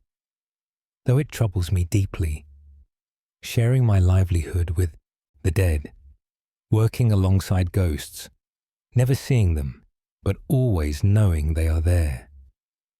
William Turner, Miller, Norwich, 1st December, 1341. Archivist's note, Dr. Nathaniel Ashcroft. The mill operated for another century with similar reports. During demolition in 1445, human bones were found in the foundation, dating to the original construction. End of file. Proceeding to next recovered document. Case file NOA 1783C. Classification Constable's record. Date of statement 11th March 1783. Location Canterbury, Kent. Author Constable Edward Price. Record of incident on Westgate Road, Wee. Constable Edward Price. Do record an incident during patrol. I was walking my usual route near midnight. Westgate Road was empty and quiet. Street lamps provided adequate light. I heard singing approaching, a woman's voice, clear and beautiful. I waited to see who walked at such late hour. A figure appeared in the lamplight, a young woman in a white dress. She walked slowly, singing continuously. I approached to question her, asked why she was out alone so late. She did not respond, did not even acknowledge my presence. She continued walking and singing, as though I did not exist. I stepped in front of her. She walked through me, not around, but through. I felt intense cold as she passed, cold that reached my bones. I turned to watch her continue. She walked down the center of the road. Her feet made no sound on the cobblestones. Her dress did not move with her steps. She seemed to glide rather than walk. I followed at a distance, uncertain what I witnessed. She turned onto St. Peter's Street, walked directly toward the church. I expected her to enter. Instead, she walked to the churchyard wall and passed through it, not over, but through solid stone. I ran to the wall. On the other side, the graveyard lay empty. The singing had ceased. I searched, but found no one. I asked the sexton about this the next day. He was unsurprised by my account. He said the singing woman appears regularly, always at midnight, always the same path. He said she was buried here a century ago, a young bride who died on her wedding day. She had been walking to the church, coming to marry her beloved, but collapsed and died before arrival. Now she walks that path eternally, completing a journey she never finished, singing her wedding song to empty streets. I have seen her 3 times since, always the same route, same song. Other constables confirm the sightings. We have learned to expect her, to step aside when she approaches, to let her pass without interference. She harms no one. She simply walks and sings, forever approaching a wedding she will never reach. Constable Edward Price, Canterbury, Watch, 11th March 1783. Archivist's note: Dr. Nathaniel Ashcroft.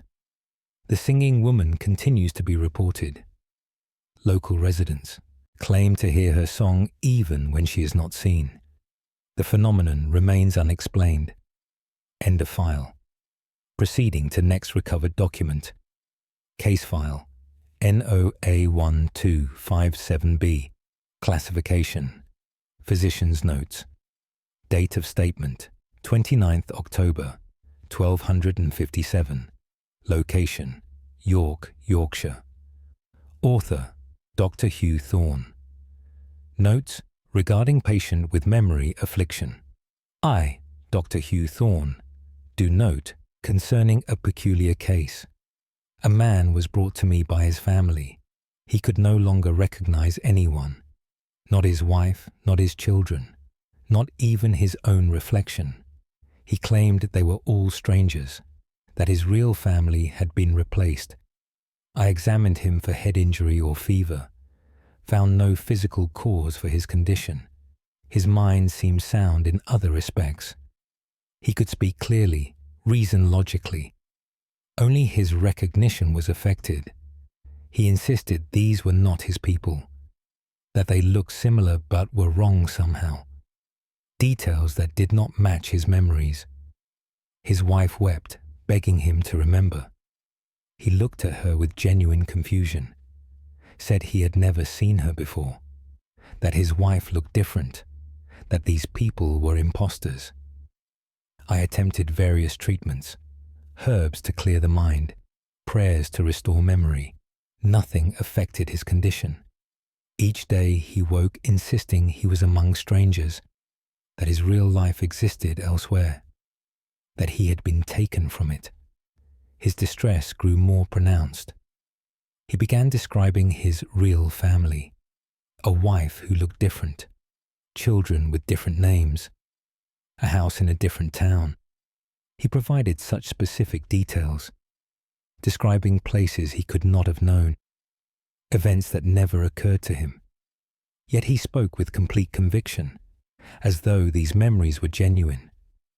I began to wonder if something else occurred, if perhaps he truly had been replaced somehow, that these were not false memories, but memories from someone else entirely. The family confirmed strange behavior before onset. He had been unusually quiet for weeks, staring into space frequently, as though listening to something they could not hear. Then, one morning, he woke as a stranger, wearing a familiar face, but housing a different mind. I have no medical explanation for this. No treatment to offer. The family has taken him home. They care for him, though he does not know them. He lives among people he calls strangers, in a life he insists is not his own. I wonder sometimes where the real man went, if he woke somewhere else equally confused, if two lives were somehow exchanged, if both men now live in wrong places, wrong homes, wrong families, wrong worlds. Dr. Hugh Thorne York, 29th October, 1257. Archivists. Note, Dr. Nathaniel Ashcroft. Similar cases appeared sporadically over subsequent centuries. The condition was never explained. Most patients never recovered their original memories or identities. End of file. Proceeding to next recovered document. Case file NOA1862F. Classification. Ship Captain's Log. Date of statement 4th July 1862. Location at sea, English Channel. Author Captain Thomas Webb. Log entry regarding crewman's condition. I, Captain Thomas Webb, do record concerning one of my sailors. We departed Portsmouth 6 days ago. The crew is experienced, the ship sound. Weather has been favourable throughout. On the third day, one sailor began acting strangely.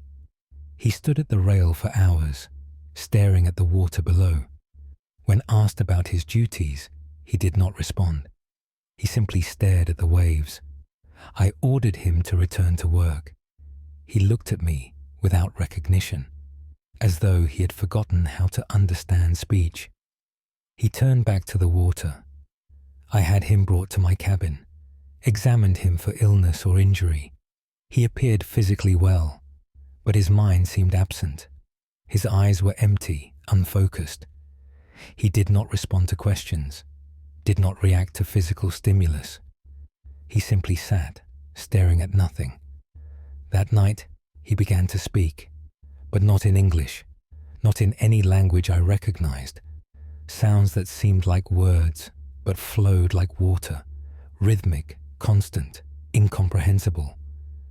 The ship's doctor examined him, could find no cause for the condition. The sailor continued his water speech, never stopping, never tiring. His voice filled the cabin continuously. Other crew members asked to move him. They found the sounds disturbing, said they felt drawn to listen, that the words called to something inside them. We moved him to a storage room, isolated him from the rest of the crew, but we could still hear him throughout the ship, that flowing voice penetrating every deck. On the 5th day, 3 more sailors were found at the rail, all staring at the water, all unresponsive to commands. By dawn, 5 men stood at the rail, all speaking that same water language. Their voices joined in harmony, creating patterns that disturbed me deeply. The rest of the crew grew fearful. They avoided the affected men, said they felt pulled toward the rail, that the voices called to them. I ordered the affected men restrained, but they did not resist or fight. They simply continued their speaking. Even bound, their voices carried. We are 3 days from port. The affected number grows daily. 9 men now speak only water words. They stare always toward the sea, as though seeing something we cannot, as though hearing calls meant only for them.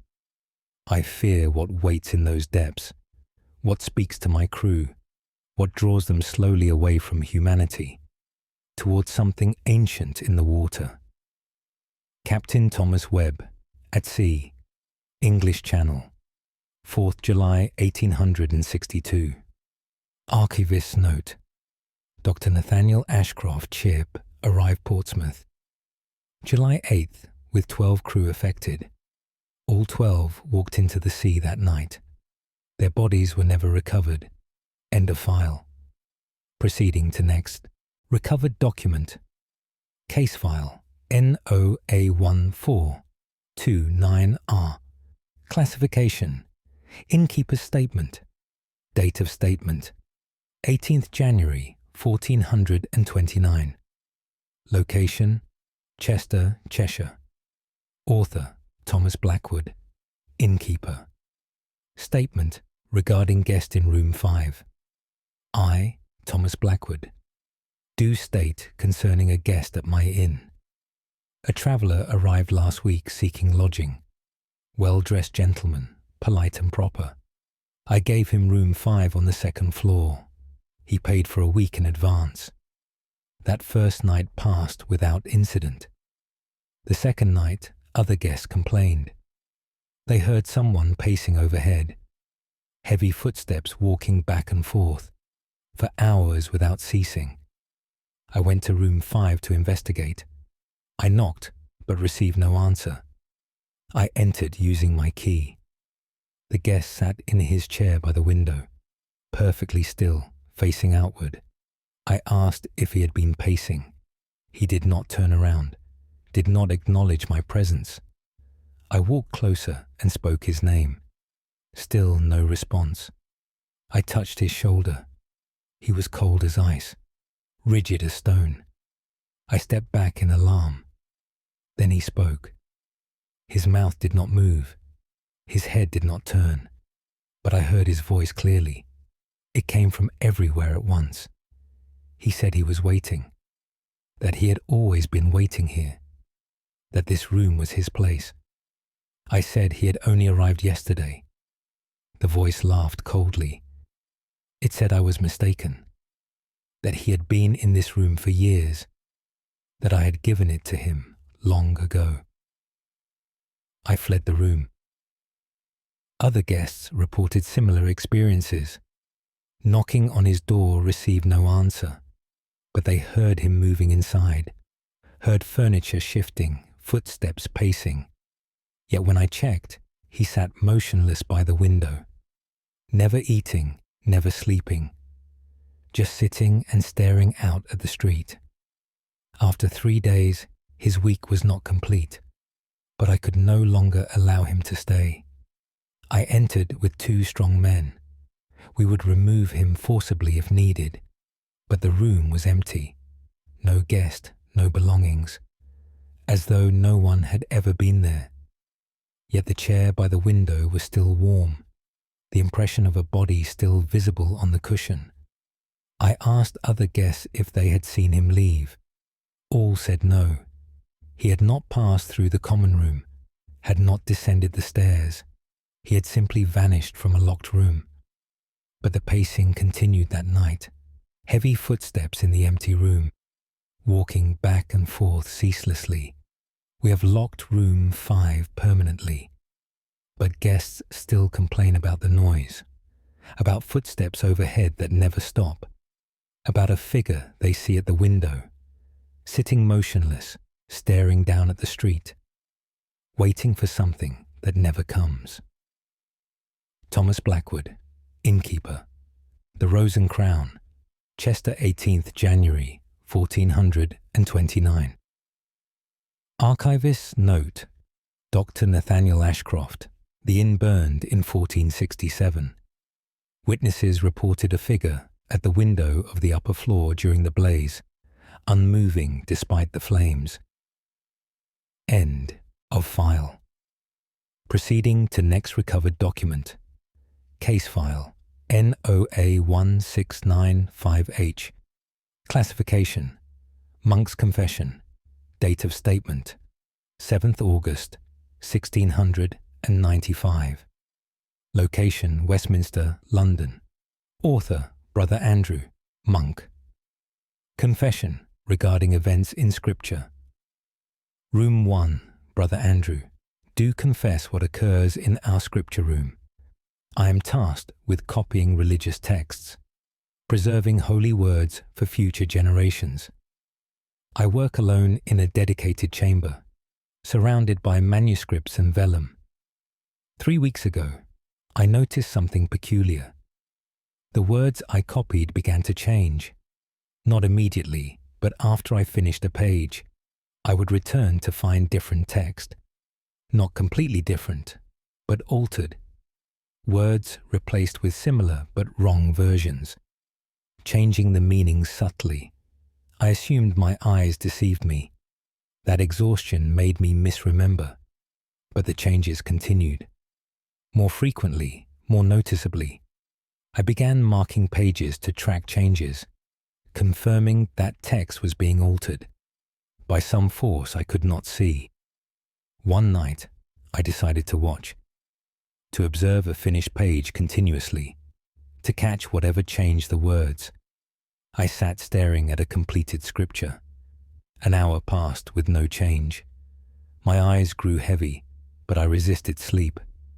Then I saw it begin. The ink moved on the page, flowing like liquid despite being dry. Letters rearranged themselves, forming new words, new meanings. I watched in horror as scripture corrupted, holy text becoming something else, something wrong, something dark. I tried to stop it, placing my hand over the text. The ink flowed around my fingers, continuing its changes underneath. I prayed loudly, demanding it cease. The ink stopped moving, but the damage was done. The page now showed perverted scripture. I took the page to burn it. As I walked to the fire, I heard laughing, coming from the pages I had already completed, from all the manuscripts around the room. They laughed at my efforts, at my assumption that I controlled the words. I began checking every page I had copied. All were altered. All showed subtle corruptions. Words that seemed right but were poisoned. Meanings that felt holy but were not. I had been creating false scriptures, copying words that changed after I left, creating documents that would spread corruption. I reported this to the abbot immediately. He examined my work closely. He found nothing wrong. The text appeared perfect to him, but I could see the changes. I could see what hid in the words. The abbot said I was overwrought, that I needed rest. But I know what happens in that room. Some force corrupts the holy texts, uses my hand to create them, then changes them when I'm not looking. I have refused to continue copying. Another brother has taken my place.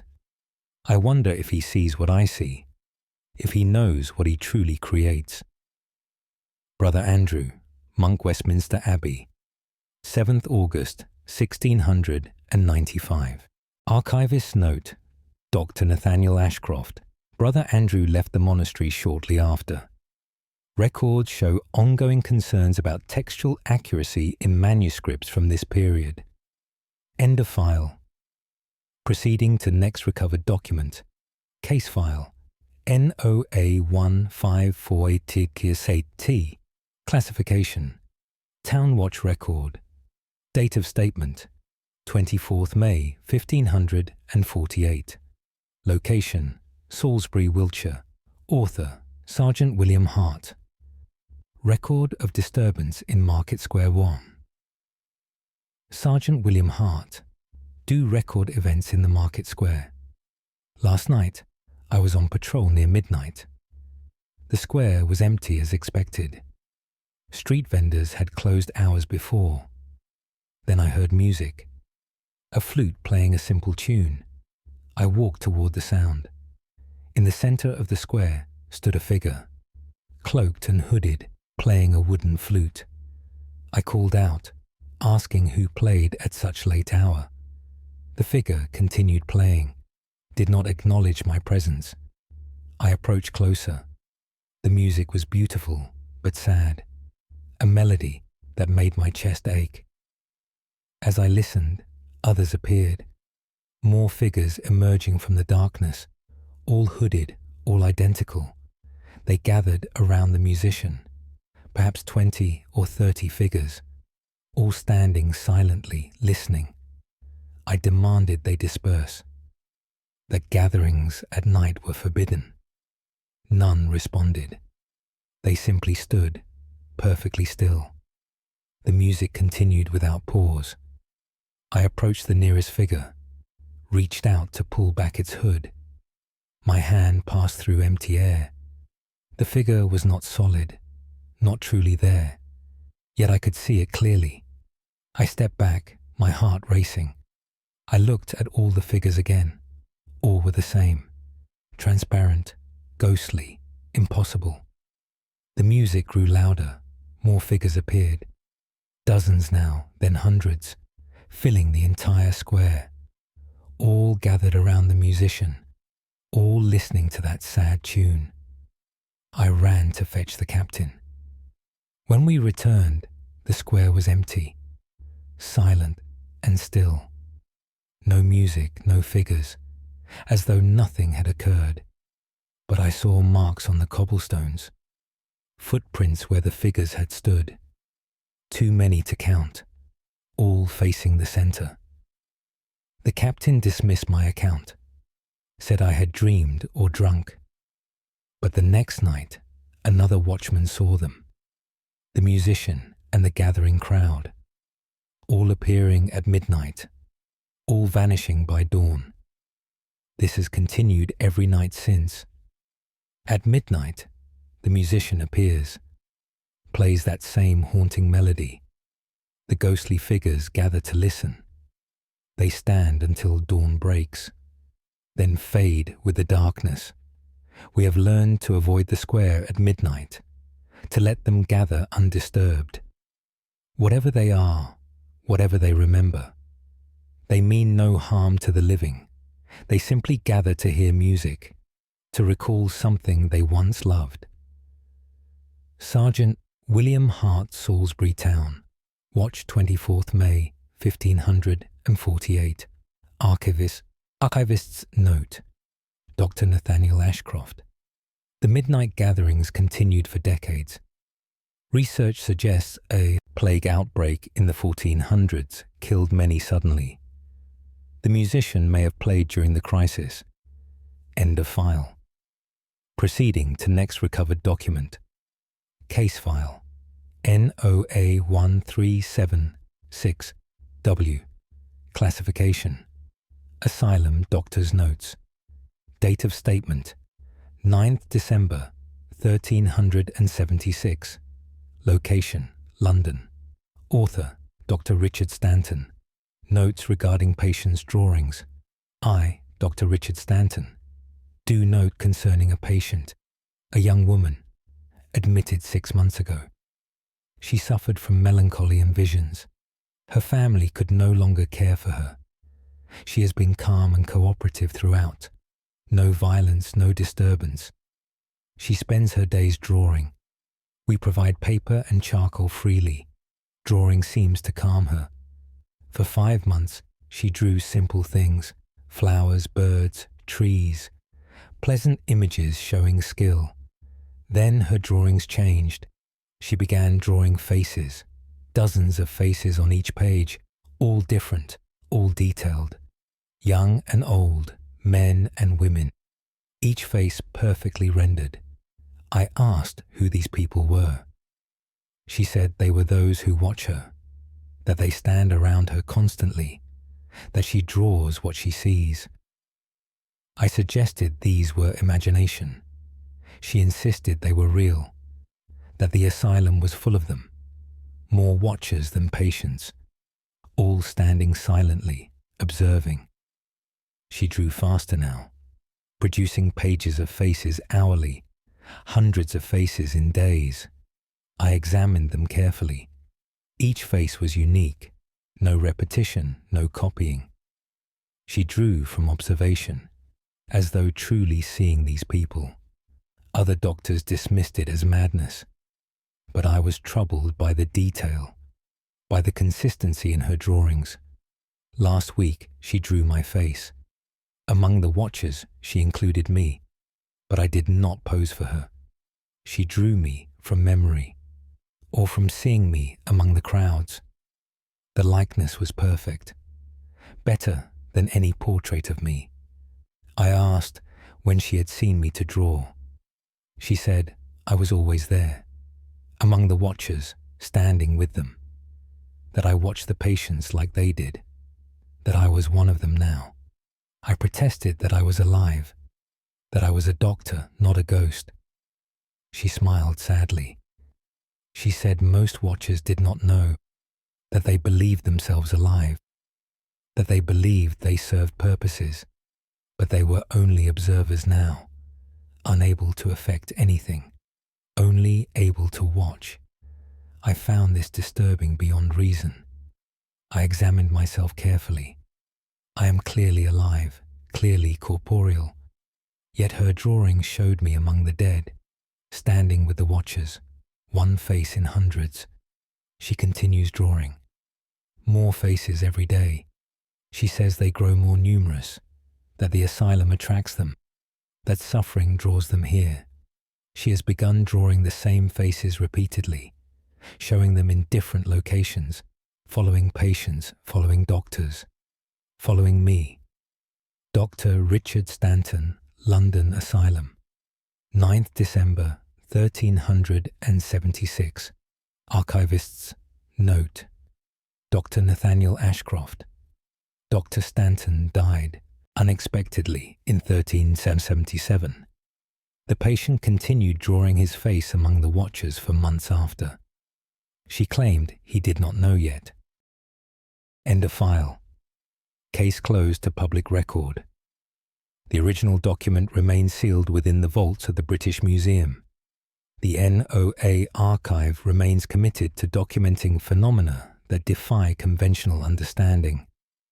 These cases are submitted for academic review and further investigation. Further access requires written authorization or curiosity strong enough to ignore the warnings.